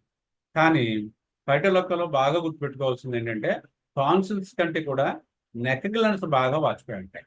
అంటే ఆ పక్కన టాన్సిల్స్ తో పాటు ఆ టాన్సిల్స్ ఎప్పుడైతే వచ్చాయో ఆ పక్కన ఉన్నటువంటి గ్రంథులన్నీ కూడా బాగా ఉబ్బిపోయి తంతుల్లాగా వచ్చేస్తాయి. దాన్ని కన్సిడర్ చేసుకుని మీరు ఫైటోలక్క ఇవ్వండి. ఫైటోలక్క ఎంత ఇస్తారంటే 30 ఇవ్వండి. ఫైటోలక్క 30 ఇవ్వండి. 30 ఇచ్చినట్లయితే మీరు అప్పుడప్పుడు డోసు వేసినట్లయితే ఫైటోలక్క 30 చాలా అద్భుతంగా పనిచేస్తాం. So this is about the phytolacca. Phytolacca అనేది ముఖ్యంగా మీరు ఎప్పుడు గుర్తుపెట్టుకుంటారంటే టాన్సిల్ ఇన్ఫెక్షన్ తో పాటు, టాన్సిల్స్ తో పాటు పక్కన ఉన్నటువంటి నెక్ గ్లాండ్స్ అన్ని కూడా బాగా వాచిపోయి గట్టిగా పిక్కలాగా, చింతపిక్కలాగా అయిపోతాయి అన్నమాట. అప్పుడు మీరు ఫైటోలక్క ఇవ్వండి. Next Lachesis. లెకసిస్ అనేది చాలా ఇంపార్టెంట్ రెమెడీ అన్నమాట. ఎప్పుడు వేస్తారు లెకసిస్ అంటే, మీకు ఇందాక మనం ఆ టాన్సిల్స్ గురించి, టాన్సిలైటిస్ గురించి చెప్పుకుంటున్నప్పుడు అబ్స్ట్రక్టివ్ స్లీప్ ఎప్నియా అని చెప్పుకున్నాం. అంటే ముఖ్యంగా దీని గురించి మనం చెప్పుకుందాం. సాధారణంగా లెకసిస్ అనేది ఎప్పుడు పడుతుందంటే మనకి నైట్ వచ్చేటువంటి ఇబ్బందుల్లో పడుతుంది. రాత్రులు మెయిన్. పగలంతా బాగుండి రాత్రులు కాస్త గొంతు నొప్పి వచ్చేసి బాగా ఇబ్బందిగా అనిపిస్తుంది అనుకోండి, you have to think about the Lachesis. రెండోది ఏంటి? Left sided remedy. ఎడమ పక్క వచ్చేటువంటి కంప్లైంట్స్ లో అద్భుతమైన మందు లెకసిస్. మూడోది ఏంటి? దీంట్లో టాన్సిల్స్ ఇన్ఫెక్షన్ అయ్యి ఉండి ముఖ్యంగా లెఫ్ట్ సైడ్ పెయిన్ రావాలి. పేషెంట్ చెప్తాను, ఎక్కడ వస్తుందామని చెప్పండి, ఇక్కడ చూపించేలాగా ఎడమ పక్క వస్తుంది డాక్టర్ గారు నాకని చెప్తాడు. ఎప్పుడు ఎక్కువగా ఉంటుంది? రాత్రులు బాగా ఇబ్బంది పెట్టేస్తుంది అన్నట్టు. ఈ 2 పాయింట్లు కూడా చాలా స్ట్రైకింగ్ సింప్టమ్స్ అన్నమాట. ఒకటి ఎడమ పక్క రావటం, రెండోది రాత్రులు రావటం. రాత్రులు ఏమవుతుందంటే లెక్సిస్ వాళ్ళలో పడుకున్న వెంటనే ఏమవుతుందంటే ఊపిరాడదన్నమాట. పడుకున్న వెంటనే ఊపిరాడదు, శ్వాస ఆగిపోయినట్టు అయిపోతుంది. శ్వాస ఆగిపోయినట్టు అయిపోయి వెంటనే పైకి లేచిపోతాడన్నమాట. దీన్ని మనం స్లీప్ ఎప్నియా అని అంతకుముందు ఎప్పుడు నేను లెక్చర్ చెప్పినప్పుడు చెప్పాను. స్లీప్ ఎప్నియా ఈ పేషెంట్ చాలా మంది ఉంటారు. వీళ్ళకి ఏం చేస్తారంటే వీళ్ళకి ఒక టెస్ట్ ఉంటుందన్నమాట. రాత్రులు ఏంటంటే పడుకున్నప్పుడు ముక్కు ఆడకుండా దెబ్బడేసేసి ముక్కంతా బ్లాక్ అయిపోయి దానివల్ల ఏమవుతుందంటే రాత్రులంతా కూడా అలా లేచి కూర్చుంటా ఉంటారు, ముక్కులో డ్రాప్స్ వేసుకుంటా ఉంటారు. వీళ్ళకి ఏంటంటే ఓ డాక్టర్ దగ్గర పోయినప్పుడు వాళ్ళు ఏం చేస్తారంటే స్లీప్ ఎప్నియా టెస్ట్ ఉంటుంది, 5,000, 6,000, 3,000 ఎంతో ఉంటుంది. వాళ్ళకి మిషన్లు అవి పెట్టి ఏ రకంగా ఉంది ఏమవుతుంది అనేది బాగా చేసిన తర్వాత వాళ్ళు ఏం చేస్తారంటే ఒక ఈసీజీ మిషన్ లాంటిది ఉంటుంది అనమాట. ఆ మిషన్ వీళ్ళు కొనేసుకోమని చెప్తారు. కొనేసుకుని మీకు రాత్రులు ఇబ్బంది అవుతుంది కాబట్టి అవి పెట్టేసుకుని పడుకోండి. అంటే మొత్తం ఏదో ఐసీయూలో పడుకున్నట్టు ఉంటుంది అనమాట. రోజు ఇంకా లైఫ్ లాంగ్ ఇలాగే పడుకోవాలి, అంత ఇబ్బంది లేదు. అలాంటి కండిషన్స్ లో మనం లెక్సిస్ 30 చాలా మంది పేషెంట్స్కి ఇచ్చాను. చాలా మంది పేషెంట్స్కి దీని గురించి ఇచ్చాను. నాకు ముఖ్యంగా ఏంటంటే ఒక అబ్బాయి ఏదో అతనికి ఏజ్ 30 years ఎంత ఉంటుంది. అతను ఒక బిజినెస్ చేసుకుంటాడు. అతనికి ఏంటంటే రాత్రి అయ్యిందంటే ఇంకా నరకమే. రాత్రి అయిందంటే ఇలా పడుకున్నాడంటే ముక్కు మూసుకుపోతుంది, వెంటనే లేచిపోయి అలా తిరుగుతూ ఉంటాడు. తిరిగి రాత్రులు ఆ ముక్కులు అలా డ్రాప్స్ వేసుకుంటూ ఉంటాడు. నేషనల్ డ్రాప్స్ ఉంటాయి కదా, వేసుకుంటూ ఉంటే ఏదో కొద్దిగా బాగున్నట్టు ఉంటుంది. లేకపోతే ఏదో పొజిషన్లో బాగా కిందకల్లా పడుకోకుండా కొద్దిగా ఎత్తుగా పరకుర్చీలో పడుకున్నట్టు పడుకుని అలా తెల్లవారిని హింసపడతా ఉంటాడు. అతను చాలా చోట్ల చూపించుకుంటే ఇప్పుడు నేను చెప్పిందే చెప్పారు. అతనికి ఆ టెస్ట్లు అవి చేసి నువ్వు మిషన్ కొనేసుకో బాబు, మిషన్ కొనేసుకుని పడుకుని ఉన్నట్లయితే నీకు ముక్కు దెబ్బడేయదు, గాలి బాగా వెళ్తుందని చెప్పి అబ్బాయికి నేను లెక్సిస్ 30 ఇచ్చి లెక్సిస్ 30 ఇస్తే కొన్ని రోజులు పడేసరికి పూర్తిగా నార్మల్కి వచ్చేసింది. ఆ తర్వాత వాళ్ళ ఫ్యామిలీ మెంబర్స్ అందరినీ కూడా మన దగ్గరికి మందుల కోసం హోమియోపతిలో కన్వర్ట్ అయిపోయాడు. అతనికి ఇంచుమించు మన మందులు మానేసి ఇంచుమించు 2-3 సంవత్సరాలు అవుతుంది కానీ మళ్ళీ రాలేదు. లెక్సిస్ ఓన్లీ 3-4 డోసులు పడ్డాయంట. అంచేత మీకు టాన్సిల్స్ అవ్వచ్చు, మరోటి అవ్వచ్చు, ఏదన్నా అవ్వచ్చు. ముఖ్యంగా ఏంటంటే లెక్సిస్లో ఉన్న వాళ్ళకి రాత్రులు పడుకున్నప్పుడు ముక్కు మూసుకుపోయి ఊపిరి ఆడదనమాట. వెంటనే లేచి కూర్చోవాలి, గాలి అందదనమాట, సఫోకేషన్ వచ్చేస్తుంది. అదొకటి. టాన్సిల్స్లోకి వచ్చేసరికి మనం లెఫ్ట్ సైడ్ గొంతుకు అంతా నొప్పి వస్తూ ఉంటుంది. ఇలా చూపిస్తారు అనమాట. ఎక్కడ వస్తుంది నొప్పి ఈ పక్కన చూపిస్తారు, లేదా గొంతుకులు ఎడమ పక్క చూపిస్తారు. అదొకటి. ఈ 2 లక్షణాలను బట్టి మీరు లెక్సిస్ 30 వేయండి, 200 గొంతు. మీరు అది క్రానిక్ కేసు అయినప్పుడు కూడా లెక్సిస్ చాలా చాలా డీప్ యాక్టింగ్ డ్రగ్ అనమాట. లెక్సిస్ అనేది చాలా అద్భుతంగా పనిచేస్తుంది. హోమియోపతికి ఒక వరం అనమాట లెక్సిస్ అనేది. ఇది ఎన్ని వందల వేల కేసుల్ని చాలా మనకి తగ్గని కేసుల్ని ఎంత అద్భుతంగా తగ్గిస్తుంది అనేది మనం చెప్పలేం అనమాట. అంత అద్భుతమైన మందు మనకి లెక్సిస్ అన్నమాట. దీని డైమెన్షన్స్ ఎన్ని ఉంటాయో మనకి ఏదైనా సరే ఇన్క్యూరబుల్ అనుభూతులకు మనం లెక్సిస్ బాగా గుర్తుపెట్టుకోవాలి. ముఖ్యంగా అంత అద్భుతమైనటువంటి మందు. Next nitric acid.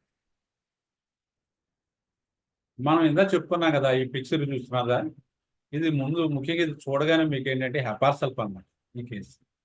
ఏది ఇలాంటి టాన్సిల్స్ బాగా చీమబడేసినట్టు అయిపోయి వీటిని ఏమంటారంటే మనం ఏదో చెప్పుకున్నాం కదా, స్టోన్స్ అంటాం, గట్టిగా ముద్దలాగా రాళ్ళలాగా అయిపోతాయి అన్నమాట. అయిపోయి ఒకవైపు పొరంతా ఊడిపోయి యాప్సెస్ అంటే పుండులా ఫార్మ్ అయిపోయి అది కాస్త మిగుతుంటే నొప్పి వచ్చేసి అక్కడ అంతా కూడా బాగా ఇబ్బందిగా ఉన్నట్లయితే మనకి అటు హెపార్సల్ఫ్ కానీ మెక్సాల్ కానీ 2 డ్రగ్లో ఏదో డ్రగ్ ఈ కేసులో పడుతుంది అనమాట. పిక్చర్ ఉంది కాబట్టి చెప్తున్నానండి. ఇందులో ముఖ్యంగా నైట్రిక్ యాసిడ్ గురించి చెప్పుకుందాం.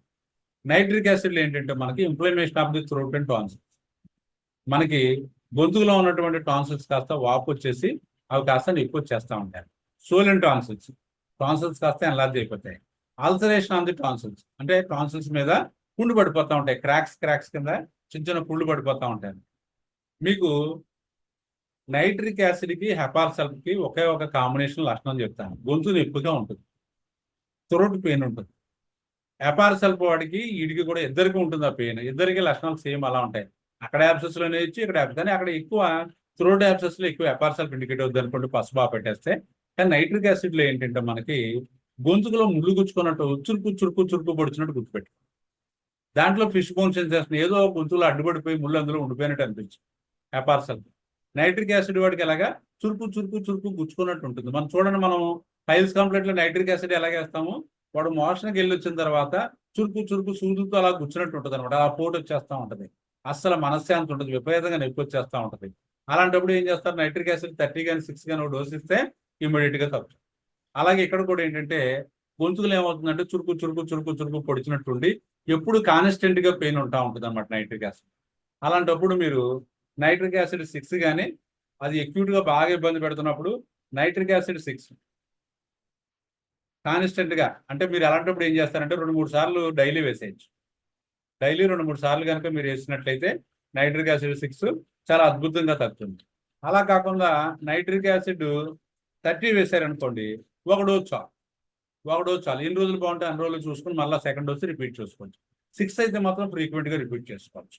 అందువల్ల ఆ ఇబ్బంది బాగా సఫర్ అయిపోతూ acute గా ఉన్నదనుకోండి, నైట్రిక్ యాసిడ్ 6 ఇచ్చి 3 పూట్ల ఇచ్చారనుకోండి, లేకపోతే ఒక రోజుకు డోస్ ఇచ్చారనుకోండి, మీకు ఎలాగ ఇచ్చినప్పటికీ కూడా చాలా అద్భుతంగా మీకు ఈ టాన్సిలర్ ఇన్ఫెక్షన్ అనేది బాగా తగ్గుతుంది అనమాట. నెక్స్ట్ క్యామమిల్లా.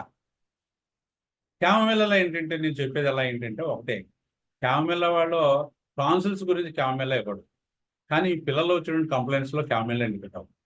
పిల్లల్లో వచ్చినటువంటి కంప్లైంట్స్ ఏదైనప్పటికీ కూడా క్యామమిల్లా సర్వసాధారణంగా ఇండికేట్ అవుతా ఉంటుంది. పిల్లల్లో ముఖ్యంగా ఏంటంటే ఈ టాన్సిల్స్ వాపు అది వచ్చినప్పుడు, జ్వరం అది వచ్చినప్పుడు పిల్లలు విపరీతంగా పేచి పెట్టేస్తూ ఉంటారు. విపరీతంగా పేచి పెట్టేసి వాళ్ళని అలా భుజం మీద ఎత్తుకుని అలా తిరుగుతూ ఉంటే హాయిగా పడుకుంటారు. లేదన్నట్లయితే ఇంకా విపరీతమైనటువంటి పేచి పెట్టేసి దొల్లేసి నానా అల్లరి చేసేసి నానా గరాబ్ చేసేస్తా ఉంటారు. అలాంటి పిల్లల్లో టాన్సిల్ ఇన్ఫెక్షన్ ఉన్నప్పుడు మీరు క్యామమిల్లా 200 ఒక డోస్ వేయండి. క్యామమిల్లా 200 వేయండి, ఎక్కువ పవర్ అక్కర్లేదు. క్యామమిల్లా 200 వేస్తే అప్పుడు దాకా నిద్ర లేకుండా అలాగే టాన్సిల్ ఇన్ఫెక్షన్తో బాధపడుతూ అలాగే విపరీతంగా బాధపడుతున్న ఏడ్ చేస్తున్నటువంటి పిల్లలు కాస్త మీరు 200 వేసిన తర్వాత నిద్రలోకి వెళ్ళిపోయి ఇంకా పడుకోవడం మళ్ళీ తెల్లవారి దాకా లేవరండి. అంత అద్భుతంగా మనకి క్యామమిల్లా పిల్లలకు వచ్చేటువంటి కంప్లైంట్స్లో పనిచేస్తుంది. అందులో ముఖ్యంగా టాన్సిల్స్ ఉన్నప్పుడు కూడా ఆ పిల్లల్లో మనకు రెండు లక్షణాలు ఏంటంటే, ఒకటి ఎత్తు తిప్పుతూ ఉండాలి, రెండోది ఏంటంటే మనకి విపరీతమైన పేచి పెట్టేస్తారు, కింద పడి దొల్లేస్తారు, అది కావాలి ఇది కావాలంటారు. అది తీసుకొచ్చి ఇస్తే మొక్క మీద విసిరేస్తూ ఉంటారు. ఆ అమ్మాయి యొక్క తల గట్టిగా పట్టుకుని జుట్టు పీకేస్తూ ఉంటారు. ఈ రకమైనటువంటి లక్షణాలు మనకి క్యామమిల్లాలో కనిపిస్తాయి. కాబట్టి వాళ్ళు టాన్సిల్ ఇన్ఫెక్షన్తో కనుక బాధపడుతున్నట్లయితే క్యామమిల్లా 200 ఒక డోస్ ఇచ్చినట్లయితే ఆ డోస్ ఇచ్చిన తర్వాత నిప్పది తగ్గి వాళ్ళ మనసు కాస్త హాయిపడి ఏమవుతుందంటే వాళ్ళు నిద్రలోకి వెళ్ళిపోతారు. This is about the 10 drugs for the tonsillitis. ముఖ్యంగా మనం బాగా ఇండికేటెడ్ డ్రగ్స్ ఏంటంటే ఈ 10 అనమాట. ఈ 10 వాటి గురించి నేను చెప్పిన లక్షణాలు చాలా సరళంగా ఉంది కదా, ఇందులో పెద్ద మనకి కన్ఫ్యూజన్ ఏమీ లేదు. చాలా మనం తేలిగ్గా, చాలా ఆసువుగా, చాలా హాయిగా మనం ఎక్కడ కన్ఫ్యూజ్ లేకుండా దేనికది మనం క్లియర్ కట్ గా చెప్పుకున్నాం. కాబట్టి మీకు అందరికీ కూడా గుర్తుంటుంది. ఒకవేళ అవసరమైతే 2-3 సార్లు ఆ వీడియో చూసినట్లయితే మీకు బాగా గుర్తులోకి వచ్చేస్తా ఉంటాయి. సార్ ఇందాక బ్రెవిన్ అని చెప్పారు కదా, ఇప్పుడు కొంచెం క్లారిఫికేషన్ సార్. ఇది అయిపోతే మీకు టైం ఇస్తాను కొద్దిసేపు. నాకు మీకు క్వశ్చన్ అండ్ ఆన్సర్కి మనకి తొందరగా డ్రగ్ అయిపో గంట పట్టింది కాబట్టి మిగతా ఒక పావుగంట ఎంతో మనం మాట్లాడుకోవచ్చు. ఇకపోతే చాలా మంది మదర్ టీచర్స్ బయోకెమిక్ వైద్యం చేసే వాళ్ళు ఎక్కువ మంది ఉంటారు. చాలా మంది డాక్టర్స్ మదర్ టీచర్ ఇస్తే కనుక మనశ్శాంతి ఉండదు. అలాంటి వాళ్ళు ఏంటంటే ముఖ్యంగా సాధారణంగా డ్రగ్సే నమ్ముకోవాలి. డ్రగ్స్ చాలా ఇన్స్టెంట్ గా పనిచేస్తే అద్భుతంగా పనిచేస్తుంటాయి. మనకు మదర్ టీచర్లు ఏంటంటే అగ్రాఫిస్ మదర్ టీచర్ని ఒక పిల్లలు కాబట్టి ఒక 5 చుక్కలో 3 చుక్కలో కొన్ని నీళ్లు వేసి, వచ్చిన కప్పు నీళ్లు వేసి 3 పూట్ల తాగించినట్లయితే ముక్కు బ్లాక్ కానీ, ముక్కులో ఉన్నటువంటి టాన్సిల్స్, ముక్కులో ఉన్నటువంటి ఎడినాయిడ్స్ కానీ, ముక్కులో ఉన్నటువంటివి ఏ విధంగా పాలిప్స్ అంటాం, నేసల్ పాలిప్స్, అవి కానీ, గొంతులో ఉన్నటువంటి టాన్సిల్స్ కానీ, ఇవన్నీ కూడా చాలా అద్భుతంగా తగ్గుతూ ఉంటాయి. ఇకపోతే బయోకెమిక్ రెమెడీస్లోకి వచ్చేసరికి మనకి ఏంటంటే బాగా బయోకెమిక్ గురించి ఒక రోజు ఒక క్లాస్ చెప్తాను నేను. ఆ క్లాస్ చెప్పుకున్నప్పుడు దాని గురించి మీకు డీటెయిల్డ్గా ఏంటనేది తెలిసిపోతుంది. దాంట్లో ముఖ్యంగా అంటే బయోకెమికల్ ఏంటంటే మనకి ఏ మందులు వాడతాము అంటే, మనం సాధారణంగా బయోకెమికల్ ఏం చేయాలంటే మనం పౌడర్స్ తీసుకోవాలి. పౌడర్స్ బాగా పనిచేస్తాయి, కలుపుకోవడానికి వీలుగా ఉంటుంది. బయోకెమిక్ టాబ్లెట్స్ మీకు ఆ టిష్యూ రెమెడీస్ ఏవైతే ఉన్నాయో మీకు 6x 3x మీకు బయట టాబ్లెట్స్ ఫామ్లో ఏవైతే మీకు దొరుకుతున్నాయో అవి పౌడర్ ఫామ్లో కూడా తయారు చేస్తాం. ఒకవేళ మీరు ప్రాక్టీషనర్స్ అయి ఉండి మీ దగ్గర కనుక ఉన్నట్లయితే ఎల్బీలు ఇవన్నీ కూడా పౌడర్ తీసుకుంటే కాంబినేషన్ కలిపేసేయచ్చు. ఉదాహరణకి మనకి టాన్సిలైటిస్ పేషెంట్ వచ్చాడు. టాన్సిలైటిస్తో పేషెంట్ వచ్చాడు. టాన్సిలైటిస్తో పేషెంట్ వచ్చినప్పుడు మీకు చెప్తాను. ఉదాహరణకి టాన్సిలైటిస్ ఒక కేసు వచ్చింది. ఏది ఎంతంటే ఉదాహరణకి ఒక 12 years అనుకోండి. 12 years లక్షణాలు ఏం కనిపిస్తున్నాయి మీకు? ఫస్ట్ ఫీవర్ కనిపిస్తుంది. తర్వాత throat pain,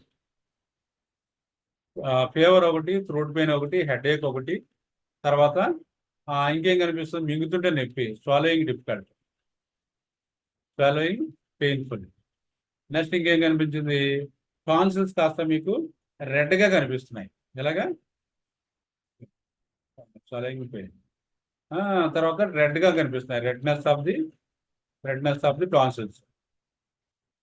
fever, throat pain, headache, పిల్లలు అంతే కదా చెప్తారు, స్వాలోయింగ్ పెయిన్, స్వాలోయింగ్ డిఫికల్ట్ అన్నమాట, స్వాలోయింగ్ పెయిన్ మీద swallowing, redness of the tonsils. ఎందుకంటే ఏముంటాయి మీకు, ఇవే లక్షణాలు ఉంటాయి. ఇప్పుడు మీకు టిష్యూ రెమెడీస్లో మందులు ఇవ్వాలి. అంటే మీకు ఈ లక్షణాల ఆధారంగా మీరు బయోకెమికల్ రెమెడీస్ని సెలెక్ట్ చేసుకోవాలి.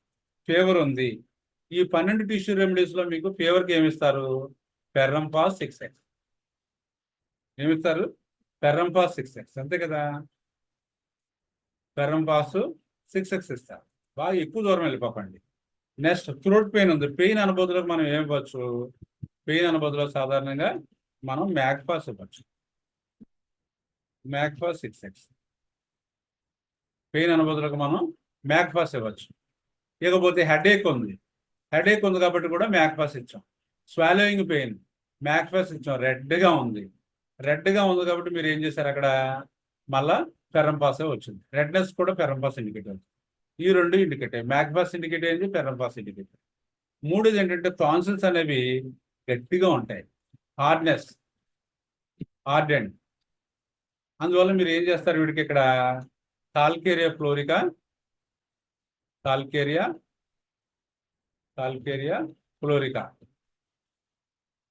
Fluorica 6x. చూసారా, గట్టిగా ఉంది అంచేత కాల్కేరియా ఫ్లోరికా 6x. అంటే ఎన్నవి రెడ్గా ఉంది, జ్వరం వచ్చేసింది అని కాబట్టి ఫెర్రంపాస్ ఇచ్చారు, ఇన్ఫ్లమేషన్ అని ఉంది కదా. నొప్పి అనేది అన్ని చోట్ల ఉంది కాబట్టి మ్యాక్ఫాస్ ఇచ్చారు. ఇకపోతే గట్టిగా ఉంది కాబట్టి కాల్కేరియా ఫ్లోరికా ఇచ్చారు.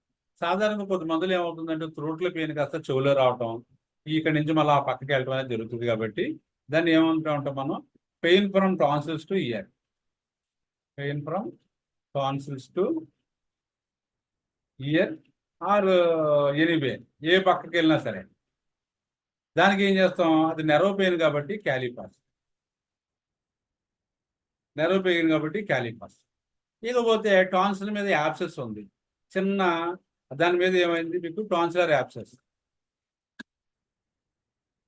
అక్కడ టాన్సిల్ మీద ఏమైంది, చిన్న పుండులా ఉంది. పుండులో ఏం వాడతాం మనం టిష్యూ రెమెడీస్లో, కాల్కేరియా సల్ఫర్. చూసారా, ఇన్ని కంప్లైంట్స్ ఉంటే ఇన్ని ఇవ్వచ్చు, ఇన్ని లేకపోతే ఎన్ని ఉంటాయి అన్ని. అంటే ఫెర్రంపాస్, మ్యాక్ఫాస్, కాల్కేరియా ఫ్లోరికా, క్యాలిపాస్, తర్వాత కాల్కేరియా సల్ఫర్, 5 మందులు అవ్వాయి. ఈ 5 టిష్యూ రెమెడీస్ని మీకు ఇన్ని ఆస్పెక్ట్స్ ఉన్నట్లయితే అన్నీ కూడా చెంచా పౌడర్ చొప్పున ఒక చిన్న పెద్ద డబ్బాలో వేసుకుని దాన్ని శుభ్రంగా ఇలా కలిపేసి, ఆ మిక్స్ అయినటువంటి పౌడర్ని ఏం చేస్తారంటే 3 పూట్ల చిన్న కప్పు గోరువెచ్చని నీళ్ళలో ఒక చిన్న టీ స్పూన్ పౌడర్ని అందులో వేసి కలిపేసుకుని 3 పూట్ల తాగమంటే చాలా ఇన్స్టెంట్గా ఇవన్నీ కూడా తగ్గుదల వస్తాయన్నమాట. ఇదే టిష్యూ రెమెడీస్ ట్రీట్మెంట్. ఎందుకంటే గొప్ప ట్రీట్మెంట్ ఏముండదు. అక్కడ మీకు ఆ టిష్యూ రెమెడీస్ గురించి మీకు కాల్కేరియా ఫ్లోరికా దగ్గర నుంచి మొదలుకొని సైలీషియా వరకు ఈ 12 టిష్యూ రెమెడీస్ గురించి మీకు అవగాహన ఉన్నట్లయితే వాటిలో అక్కడ కాంబినేషన్ మీరు సెలెక్ట్ చేసుకుని అక్కడ ఆ టిష్యూ రెమెడీస్ని కాస్త పెట్టి మీరు కనుక వైద్యం చేసినట్లయితే మీరు ఇచ్చే మెయిన్ డోస్తో పాటు దీన్ని కూడా ఇవ్వచ్చు. లేకపోతే మందుల మీద పూర్తి అవగాహన లేని వాళ్ళు మందులు వేయాలా, ఏది డ్రగ్ సాధారణంగా మనం చెప్పుకుంటున్నాం కాబట్టి అందులో ఉన్న డ్రగ్స్ బాగా చదువుకుని ఏ డ్రగ్ ఇండికేట్ అవుతుందో అది వేసుకోవచ్చు. లేదన్నట్లయితే మీరు ఈ టిష్యూ రెమెడీస్ వల్ల ఏమీ మనకి ఇబ్బంది లేదు. అక్కడ ఉన్నటువంటి ఈ సాధారణంగా ఇవే పడతాయండి, ferrum phos, magnesium phos, calcarea fluorica, kali phos, calcarea sulphur. ఈ 5 టిష్యూ రెమెడీస్ని ఒక చెంచా పౌడర్ ఒక బాటిల్లో వేసుకుని శుభ్రంగా దాన్ని మిక్స్ చేసేసి, ఆ మిక్స్ చేసిన పౌడర్ని వీడికి ఇచ్చేసి పేషెంట్కి మీరు 3 పూట్ల కానీ 2 పూట్ల కానీ కొన్ని కప్పు గోరువెచ్చని నీళ్ళు తీసుకుని దాంట్లో చెంచా పౌడర్ వేసుకుని అది శుభ్రంగా కలిపిస్తే గోరువెచ్చగా ఉన్నప్పుడే తాగేమని చెప్పాలి. చెప్తే ఆ రోజులో బాగా ఇబ్బందిగా ఉన్నట్లయితే 3-4 సార్లు తాగమనండి. లేదు పర్లేదు అనుకున్నట్లయితే రోజు 2-3 సార్లు చొప్పున అలాగా ఒక వారం రోజులు 10 రోజులు ఇచ్చినట్లయితే, లేకపోతే ఒక 15 రోజులు ఇస్తారు, నష్టం వచ్చింది ఇస్తే చాలా చక్కగా ఇవన్నీ కూడా బాగా తగ్గుతాయండి. So this is about the biochemical drugs which are indicated on the tonsillitis. అదొకటి. So this is about the tonsils అన్నమాట. అంచేత ఈ టాన్సిలైటిస్ అనేది చాలా మంచి ఇంపార్టెంట్ టాపిక్. ఇది మనకి పబ్లిక్ లో బాగా వచ్చేటువంటి కంప్లైంట్స్ లో పిల్లల్లో ముఖ్యంగా మనకి సాధారణంగా వచ్చే పిల్లలందరూ కూడా ఇదే కంప్లైంట్స్ తో మన దగ్గరికి వస్తూ ఉంటారు. కాబట్టి మనం చాలా చక్కగా మనం చెప్పుకున్నటువంటి మందులు ఏవైతే ఉన్నాయో ఆ మందులు కనుక మనం కరెక్ట్ గా డ్రగ్ వేసి ఆ తర్వాత మీకు బయోకెమిక్ అని ఇవ్వాలి అనుకున్నట్లయితే ఆ పేషెంట్ గా బయోకెమిక్ ఇచ్చుకోవచ్చు, లేకపోతే ఆ మదర్ టీచర్ ఇచ్చుకోవచ్చు. దీంతో అద్భుతంగా మీకు చాలా బాగా తగ్గడం అనేది మీరు చూస్తాను. This is about the tonsillitis. Thank you sir. ఏమైనా డౌట్స్ ఉన్నాయా? సార్ ఈ టిష్యూ సార్ సాల్స్ పౌడర్స్ సార్ ఒక్క నిమిషం. ఫామ్ లో దొరుకుతాయి సార్ అవి? బ్రేవినియా పౌడర్స్ మీకు అన్ని బ్రేవినియా కూడా షాప్ లో దొరుకుతాయి సార్. ఓ షాప్ లో షాప్ లేదు, లో పక్కన వేరే షాప్ లో దొరుకుతాయి. మనకి సార్ టిష్యూ రెమెడీస్ బాగా దొరుకుతాయి మనకి. పౌడర్స్ బ్రేవినియా చెప్పారు కదా సార్ మీరు. బ్రేవినియా చెవు డ్రై అయినప్పుడు, హోల్ అవునవును. అయినప్పుడు 200 చెప్పారు కదా. ఒక చిన్న క్లారిఫికేషన్ సార్. కెమెమోలా చెప్పినప్పుడు కూడా చెప్పారు. కాకపోతే ఏంటంటే చిన్న డౌట్. మొదట్లో ఎవరైనా అలోపతి డాక్టర్ దగ్గర పోయినప్పుడు చెవుకి నెమ్ము ఎక్కువగా అయినందువల్ల వాళ్ళు విపరీతమైన అలోపతి డ్రగ్స్ ఇష్టం వచ్చినట్టు వాడితే ఇది వచ్చేస్తుంది అని చెప్తున్నారు సార్. ఇది ఈ ప్రాబ్లం వస్తుందని చెప్పినారు. అందువల్ల మన మన దాంట్లోకిన అట్లా అలోపతిలో బాగా ఎఫెక్ట్ అయ్యి చెవుకి నెమ్ముకి ఎక్కువ వాడినందువల్ల చెవుకి ఇబ్బంది వచ్చినప్పుడు మన దగ్గరకు వచ్చినప్పుడు ఏంటంటే డల్ కెమెరా వేస్తే ఆ చెవులో చీము కూడా అంతా పోయి శబ్దాలు కూడా వినపడతాయి అంటారు వాళ్ళ. మామూలుగా అయితే వాడికి వినపడవని చెప్తారు. అలోపతి ట్రీట్మెంట్కి వచ్చినప్పుడు ఏంటంటే నెమ్ము ఎక్కువ చేసినప్పుడు చెవుడు రావటము, నొప్పి ఎక్కువగా ఉండటము, చీము పట్టము అన్నీ ఉంటాయి అంటారు.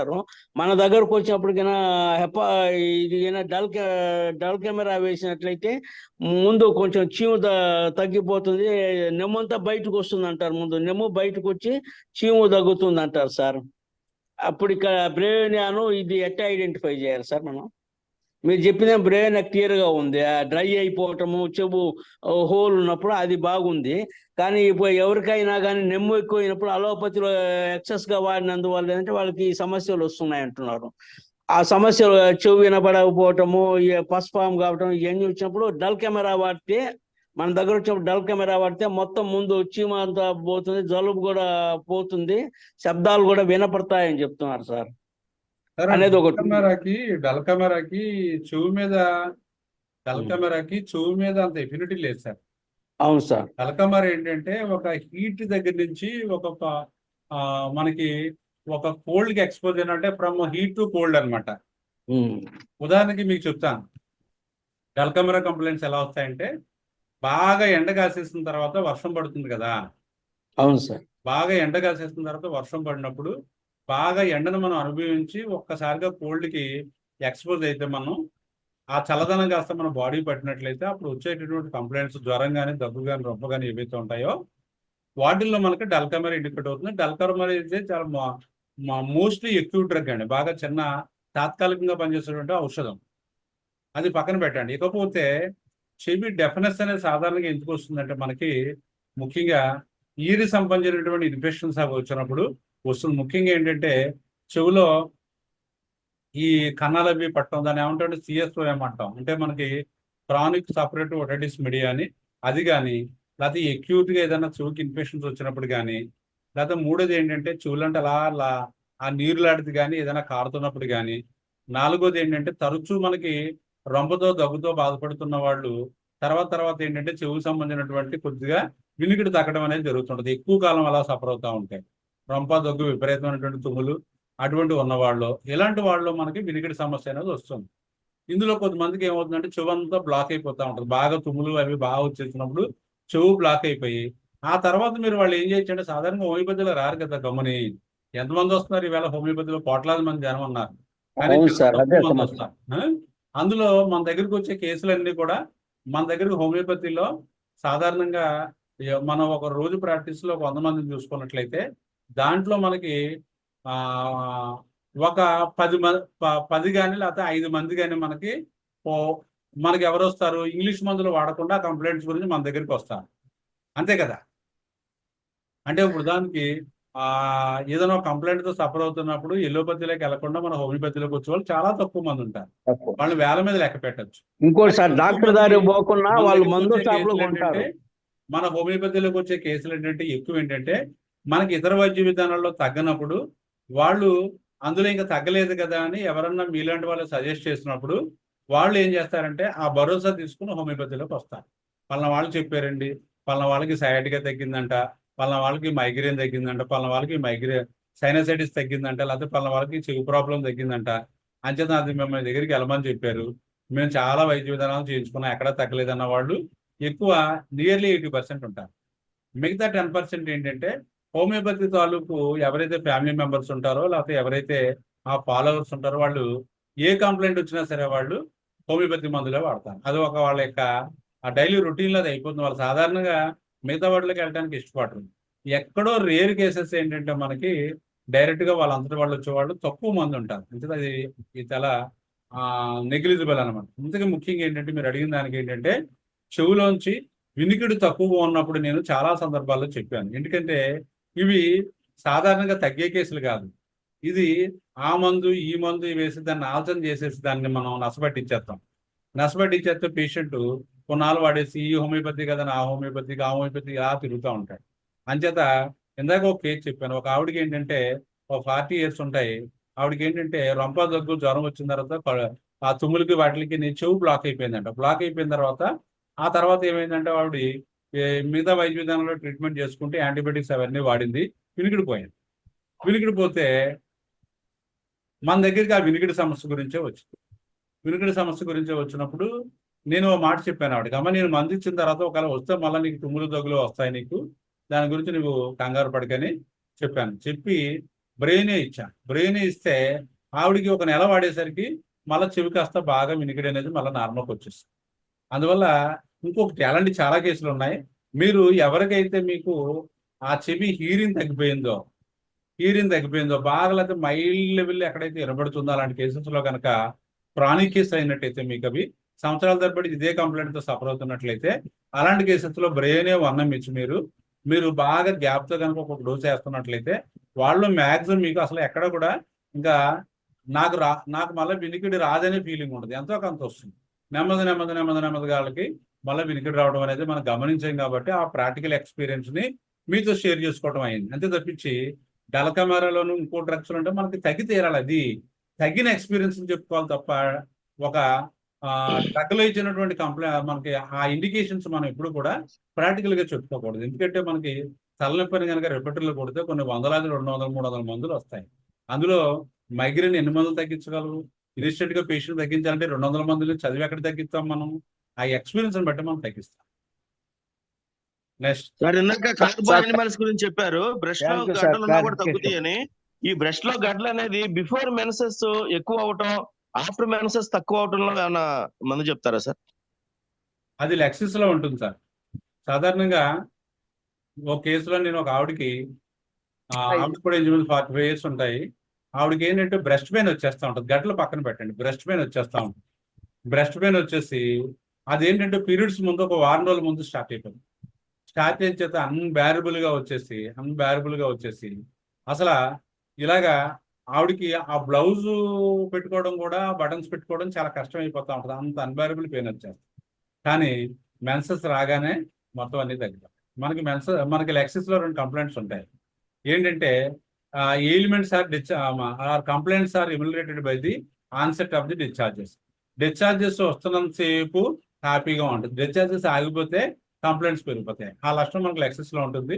అందులో నేను లెక్సిస్ 200 ఒక డోస్ వేసాను, దాంతో తగ్గిపోయాను.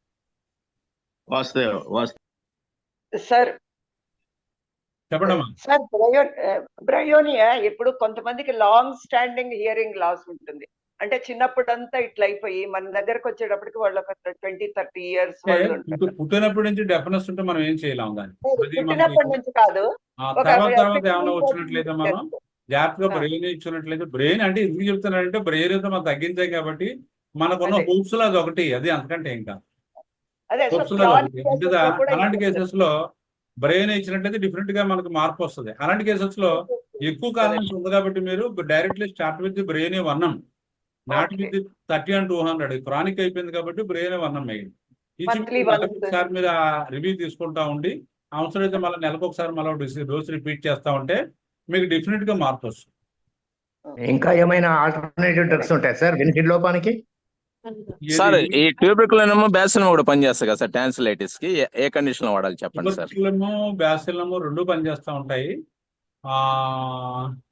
కరెక్టే, రెండు పనిచేస్తాయి. కానీ మనకి బ్యాసిలంలో ఏమవుతుందంటే మనకి బాగా సాయంకాలం చేసి జ్వరం అది వచ్చేయటము, తర్వాత దగ్గు రావటం రాస్తాను చూడండి.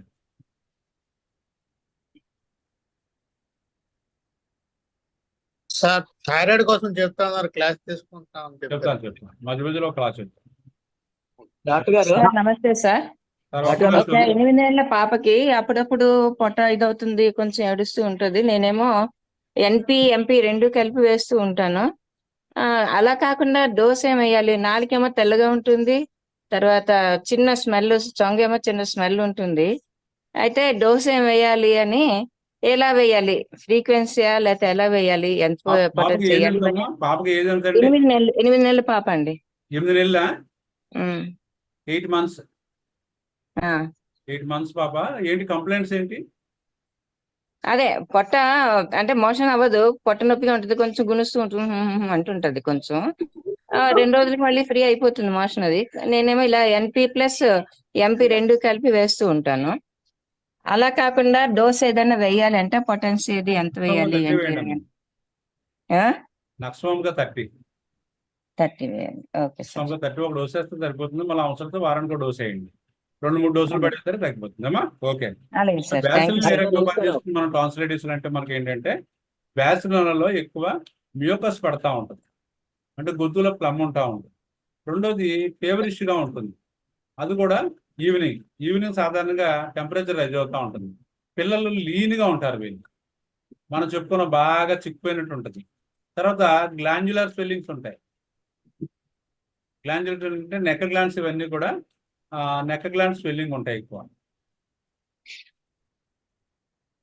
ఫీవర్ అది ఉంటుంది. తర్వాత రెండోది ఏంటంటే దగ్గు వస్తూ ఉంటుంది వీళ్ళు.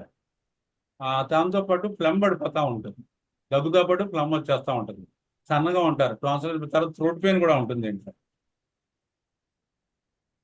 థ్రోట్ పెయిన్ కూడా ఉంటుంది. ఈ రకమైనటువంటి లక్షణాలు ఉన్నప్పుడు మనం ఇలాంటి కేసెస్లో బ్యాసిలినం 30 ఇచ్చినట్లయితే చాలా బాగా తగ్గుతూ ఉంటుంది. ఇది కూడా బ్యాసిలినం కూడా ఇండికేట్ అవుతూ ఉంటుంది. ఇలా కొన్ని మందులు ఉన్నాయి, కానీ ఇవన్నీ కూడా ఇండికేట్ అయ్యే మందులే. మనకి ఇవి కూడా మన లక్షణాలు బట్టి జాగ్రత్తగా చూసుకోవచ్చు. అందువల్ల కంపల్సరీగా ఏంటంటే మ్యూకస్, ఎక్కువ కఫం ఊరిపోతూ ఉంటుంది, సాయంకాలం వేసరికి జ్వరం వచ్చేస్తూ ఉంటుంది. పేషెంట్స్ బాగా సన్నగా చిక్కిపోయి బాగా బోనీగా ఉంటారు అనమాట, బాగా ఎక్కువ ఎముకలు కనిపిస్తూ ఉంటాయి. ఇలా చూస్తే మెడ మీద ఎక్కువ గ్రంథులన్నీ వాచిపోయి ఉంటాయి అన్నమాట. నెక్ గ్లాండ్ స్వెల్లింగ్ వచ్చేస్తుంది, దగ్గు వచ్చేస్తూ ఉంటుంది. దగ్గు కూడా సాధారణంగా ఆతులు వచ్చేస్తూ ఉంటుంది, దగ్గుతో కూడా కఫం పడిపోతూ ఉంటుంది, థ్రోట్ పెయిన్ ఉంటుంది. ఇలా ఉన్నప్పుడు బ్యాసిలిన్ 30 కనుక అప్పుడప్పుడు డోస్ వేసినట్లయితే బాగా తగ్గుతూ ఉంటుంది. వీళ్ళలో కూడా ఏంటంటే మనకి టాన్సిల్స్ ఇన్ఫెక్షన్ ఇవన్నీ తగ్గుతాయి, కానీ ఆ టాన్సిల్స్ ఈ ఎఫెక్ట్ ఇదంతా తగ్గిన తర్వాత, ఈ సిమ్టమ్స్ అన్ని తగ్గిన తర్వాత కాన్స్టిట్యూషన్ చుబర్కులర్ మైజం కాబట్టి తర్వాత చివరిలో ఏం చేయాలంటే మీకు ఈ ఎక్యూట్స్ అంతా తగ్గిపోయిన తర్వాత ఆఫ్టర్ ఎక్యూట్ రికవర్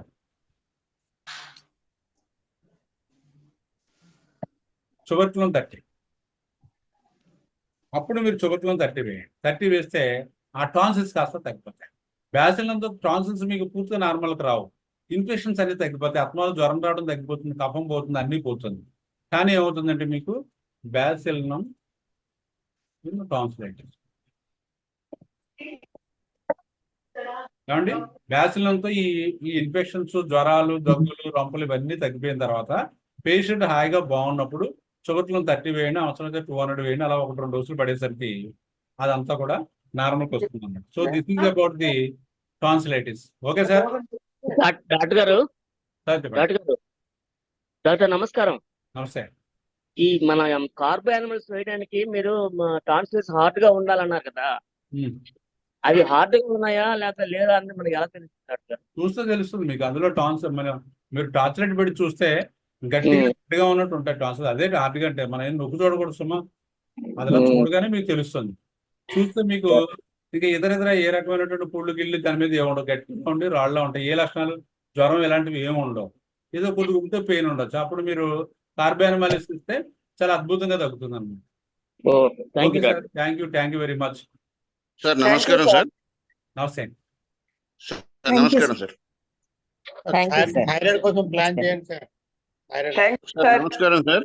సార్ మీ పేరు చెప్పండి. నా నేను పేరు మూర్తి వెంకటేశ్వర. మాట్లాడుతున్నాను సార్. సార్ నేను మూర్తి మాట్లాడుతున్నాను సార్. మూర్తి గారు చెప్పండి.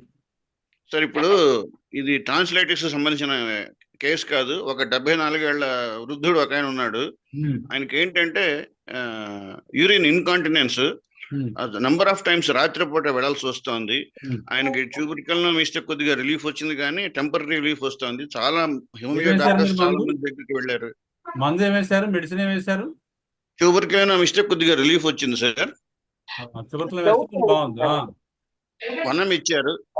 వనం ఇచ్చినప్పుడల్లా ఏంటంటే రిలీఫ్ వస్తుంది కానీ టెంపరీ. అది చాలా హోమియో మంది డాక్టర్ దగ్గరికి వెళ్ళారు, చాలా మందులు వాడారు, ఏమీ తగ్గట్లేదు. ఇంగ్లీష్ డాక్టర్ దగ్గర పెడితే ఆపరేషన్ చేయమని చెప్పారు. ఈయనకేమో ఆపరేషన్ చేసుకోవడం ఇష్టం లేదు. దానికి మందు ఏం ప్రిస్క్రైబ్ చేస్తారు sir?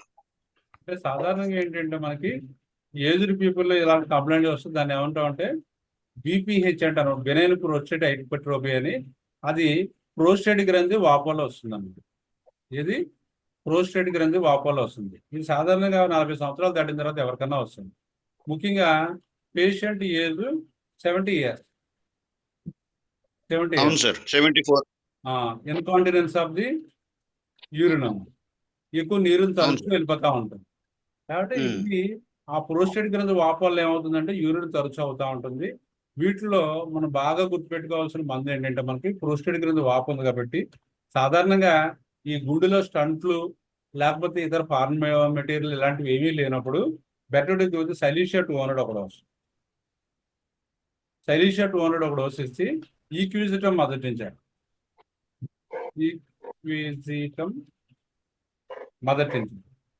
ఈక్విజిటం మొదటించిన 10 drops 10 drops cup water daily 3 పూటలు వేసుకోమని చెప్పి సైలీషియా 200 1 dose ఇచ్చి don't repeat up to 1 month. అసలు ఒక నెల దాకా అసలు అది మనం రిపీట్ చేయకూడదు. సైలీషియా పూర్తిగా రాస్తాం. సైలీషియా 200 అని మీకు ఒకటే గుర్తుపెట్టుకోండి. ప్రోస్టేట్ ఎన్లార్జ్మెంట్ ఉన్న వాళ్ళకి ప్రోస్టేట్ గ్రంథి బాగా వాపు వల్ల అతమాను యూరిన్కి వెళ్ళాలని అనిపిస్తుంది అనమాట. ఆ యూరిన్ కూడా పూర్తిగా రాదు, కొంత అందులో రిటర్న్ అయిపోతూ ఉంటుంది. దాన్నే మనం ఏం చేస్తామంటే వాళ్ళు లెక్కలో చూపుతారా 60 ml ఉంది, 20 ml ఉంది, ఇలా అని చెప్తా ఉంటారనమాట. స్కానింగ్, అల్ట్రాసౌండ్ స్కానింగ్ ఎవ్రీవన్ చేయించినప్పుడు. అలాంటి కండిషన్స్ లో మనం సైలీషియా 200 1 dose వేయండి. సైలీషియా 200 1 dose వేస్తే మీకు అద్భుతంగా దాంతో తగ్గిపోతుంది. ఇంకా డ్రగ్స్ లోకి వెళ్ళకండి, ఇంకా రిపీట్ చేయకండి. 1 dose మే బాగుంది అనుకోండి, 3-4 నెలలు అలా వదిలేయండి అంతే. సార్ బాడీలో పారామీటర్ ఉంటాయి సార్, ఆపరేషన్ అయ్యి రాడ్స్ ఉంటాయి కదా సార్, అలాంటప్పుడు సైలీషియా వేయచ్చు సార్ మరి వాళ్ళకి? అలాంటప్పుడు సైలీషియా వేయకూడదు. ఇంకా అలాంటప్పుడు ఈక్విజిటం మొదటించడం ఒకటో వాడతాం. ఈక్విజిటం మొదటించడం ఒకటి. నెక్స్ట్ రెండోది ఏంటంటే సెబల్సెల్లేటం మొదటించడం.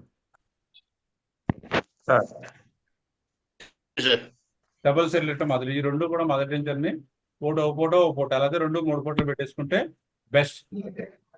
మరి హోమియో మెడిసిన్ డోస్ ఏమన్నా సార్ దీనికి? హోమియో మెడిసిన్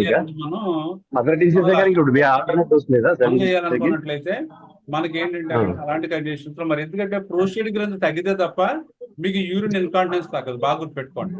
మనం యూరిన్ ఇన్ఫెక్షన్ ఆపేయకూడదు, అక్కడ గ్రంథి యొక్క వాపును లాగాలి. వాపును లాగితే కరెక్ట్ ట్రీట్మెంట్ ఇచ్చినట్టు. అలాంటి కండిషన్స్ లో మీరు గో ఫర్ ది మనకి మరి ఇవి ఉన్నాయి కాబట్టి ఫారెన్ ఇది మనకి ఆర్ట్లో స్టంట్లు కానీ లేకపోతే ఇంకోటి కానీ ఉన్నాయి కాబట్టి అలాంటప్పుడు కాల్కేరియా ఫ్లోరిక్ కోనియం అండి, కోనియం కూడా ఇచ్చుకోవచ్చు. కాల్కేరియా ఫ్లోరిక్ ఎలాంటి మందులు ఇవ్వాలి. డాక్టర్ గారు నమస్తే అండి. నమస్తే. 6X sir. డాక్టర్ గారు నమస్తే. నమస్తే అమ్మా. హలో డాక్టర్ గారు. చెప్పండి అమ్మా. హలో డాక్టర్ గారు. చెప్పండి.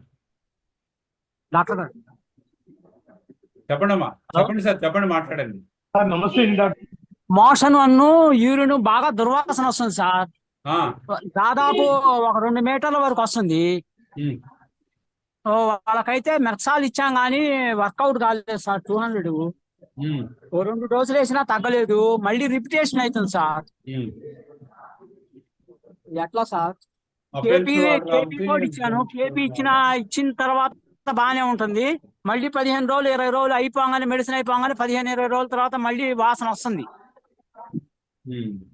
అపెన్స్ వాటర్ వస్తుంది కాబట్టి పోడోఫైలం 200 ఇవ్వండి సార్.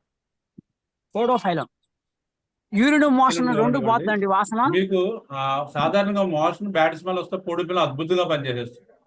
అలా కాకుండా ఓన్లీ యూరిన్ స్మెల్ అనుకోండి, only happens water of the nitric acid ఉంది కదా master, benzoic water of acid, urine.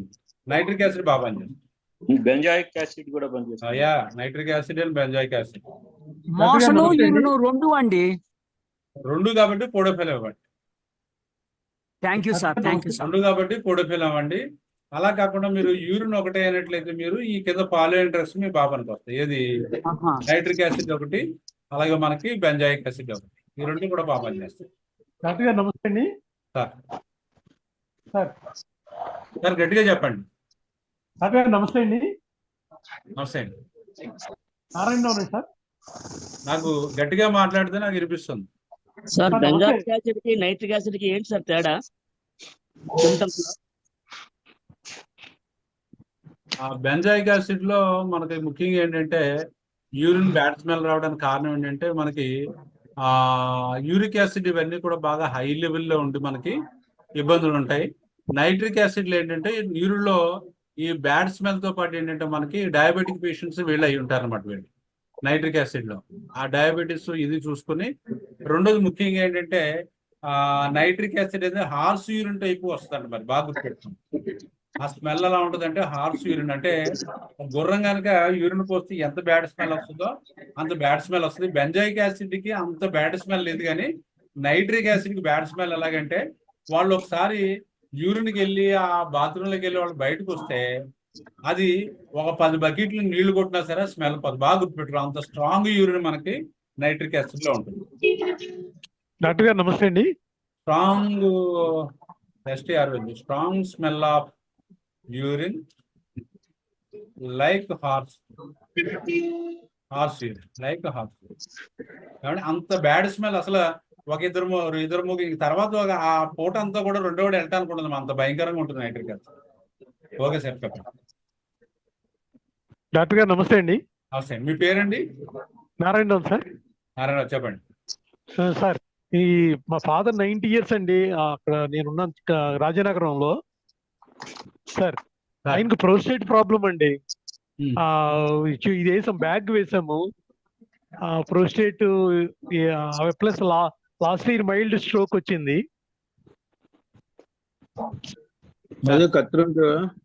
Sir sir hello doctor గారు. తీసుకుంటారు సార్ చెప్పండి. డాక్టర్ గారు సార్ చెప్పండి, వినబడుతుంది. స్ట్రోక్ వచ్చింది, రాజనగరం ఉంటారు. మందులు వాడుతున్నాం. బీపీహెచ్ అండి, అదే ప్రోస్టేట్ ప్రాబ్లం బట్టి ఆ యూరిన్ బ్యాగ్ వేసాము. మందు ఏం వేయమంటారో కనుక్కుందాం అని చేసి. యూరిన్ బ్యాగ్ వేశారు. ఆయనకి స్టంట్లు గట్రా ఏమైనా ఉన్నాయా? ఏమి లేవు సార్, అదర్ ప్రాబ్లమ్స్ ఏమి లేవు. బీపీ మాత్రం 85/55, 100/60 అలా వస్తుంది. సైలీషియా వేయండి సార్. సైలీషియా 200 వేయమంటారా? సైలీషియా 200 వేసి సెబల్సిక్లటా మొదటించరు, ఈక్విజిటం మొదటించరు, రెండు కూడా మీరు మార్నింగ్ ఈవినింగ్ ఇవ్వమంటారా? పొద్దుట మరో పని చేయించారు. అది ఒకటేమో తినే ముందు, ఒకటి తిన్న తర్వాత పెట్టుకోండి. Okay sir. ఓకే. ఇప్పుడు మార్పు వస్తుంది. ఆ ప్రోస్టేట్ హైపర్ట్రోఫీ బాగా తగ్గుతుంది సార్ దాంతో. Sir thank you sir, thank you very much sir. Doctor గారు నమస్కారం. సురేష్ కుమార్ అండి నా పేరు. చెప్పండి సార్. ఈ వీడియో మళ్ళీ చూడాలంటే ఎలా సార్? సార్ నేను అన్ని కూడా నేను ఇందులో పెడతాను, యూట్యూబ్ లో పెడతాను. అన్ని మన యూట్యూబ్ లో ఉన్నాయి కదా, 10 ఉన్నాయి. ఈ మధ్య నేను బాగా బిజీగా ఉంటున్నాను, అందువల్ల ఏంటంటే పెట్టలేకపోతున్నాను. ఏదో ఒక రోజు నాకు గట్టిగా పెట్టాలని ఇంకా ఆ రోజు అనిపిస్తే ఇంకా మొత్తం ఒకసారి పెట్టేస్తాను అండి. వస్తాయి సార్, మొత్తం అన్ని ఉంటాయి. Okay, thank you doctor. నమస్తే అండి. మీకు అందరికి టాన్సిలైటిస్ గురించి బాగా అవగాహన వచ్చిందా? సార్ సార్ మంచి అవగాహన వచ్చింది sir. Sir thank you sir. మా అమ్మాయికి ఇలా చాలా బాగా అర్థమైంది. చెప్పడమ్మా. సార్ హార్ట్ కంప్లైంట్స్ గురించి చెప్పండి సార్ క్లాస్. చెప్దామా, ఒకటి వద్దాం, అలా ఒకటి చెప్తాం. మనం బోర్డు క్లాసులు చెప్పుకుంటాం, ఒకటి రెండేంటి. ట్రాన్స్లేట్స్ గురించి చాలా చాలా బాగా చెప్పారు సార్. మీరు చెప్పిన వివరం కూడా చాలా బాగుంది సార్. రాధాకృష్ణమూర్తి బాబు తర్వాత థైరాయిడ్ స్టార్ట్ చేయండి సార్. పేరెంట్ కూడా చెప్తాను. డాక్టర్ గారు నమస్తే అండి. ఓ బాబుకి టీచర్ గారు చెవు మీద కొట్టారండి, అప్పటి నుంచి చెవు వినిపించట్లేదు. మరి ఏమైనా ఏమంటారా సార్? సరే ఎలాగా? టీచర్ గారు చెవు మీద కొట్టారండి గట్టిగా. కొట్టారు. అవును సార్. ఆ తర్వాత నుంచి చెవు వినిపించట్లేదు బాబుకి. అప్పుడు బ్రెయిన్ వేయకూడదు సార్. మీకు అక్కడ కాజేషన్ చాలా ఇంపార్టెంట్ కదా. మీకు ఉదాహరణకు ఒక కేసు చెప్తాను. మీకు ఆల్రెడీ చెప్పినట్టున్నాను కూడా. ఒక ఆయనకి వాయిస్ పోయింది సార్, మాట పోయింది. ఒక 5 నిమిషాలు మీకు మనం క్లాస్ చెప్పుకుని ఇంకా అక్కడతో ఆపేసుకుంటాం. ఇది చెప్పాను వాడి చిన్న క్లాస్. ఒక ఆయనకి ఎంతంటే ఏజ్, ఏ మేల్ పేషెంట్ ఏజ్ ఎంతంటే ఆయనకి 55 ఉంటాయి, 55 ఇయర్స్ ఉంటాయి. ఆయనకి ఏంటంటే మెయిన్ లాస్ట్ వాయిస్ చాలా ఫీబుల్ గా వస్తుంది అనమాట. బాగా స్లో పిచ్ లో వస్తుంది. వస్తుంటే మనకి ఫీబుల్ లాస్ట్ వాయిస్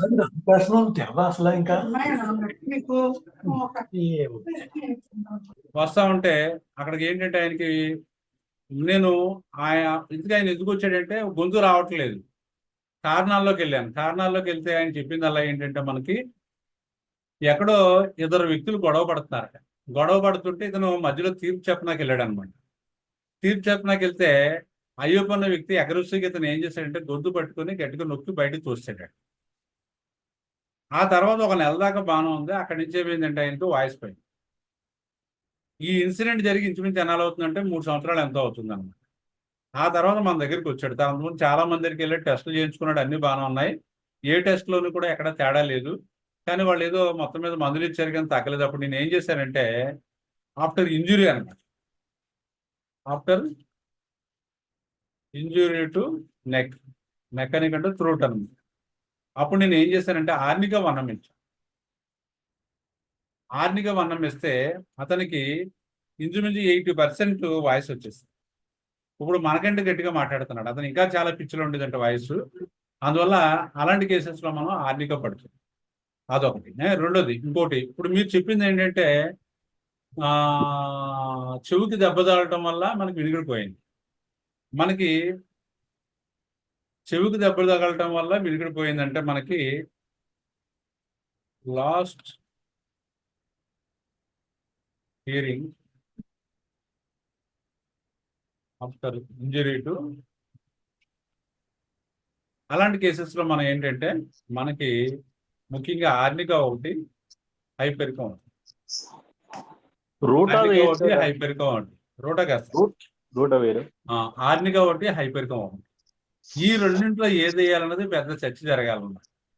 దీంట్లో ముఖ్యంగా ఏంటంటే మనకి అక్కడ సాధారణంగా నెర్వ్ ఇంజరీ జరుగుతుంది కాబట్టి అక్కడ నెర్వ్ కాస్త డ్యామేజ్ అవుతుంది కాబట్టి first choice is the hypericum. Hypericum 1 doses వదిలేయండి. హైపెరికం 1 డోసెస్ వదిలేయండి. వేసేసి వదిలేస్తే మీకు ఎంతో కొంత ఇంప్రూవ్మెంట్ వస్తుంది.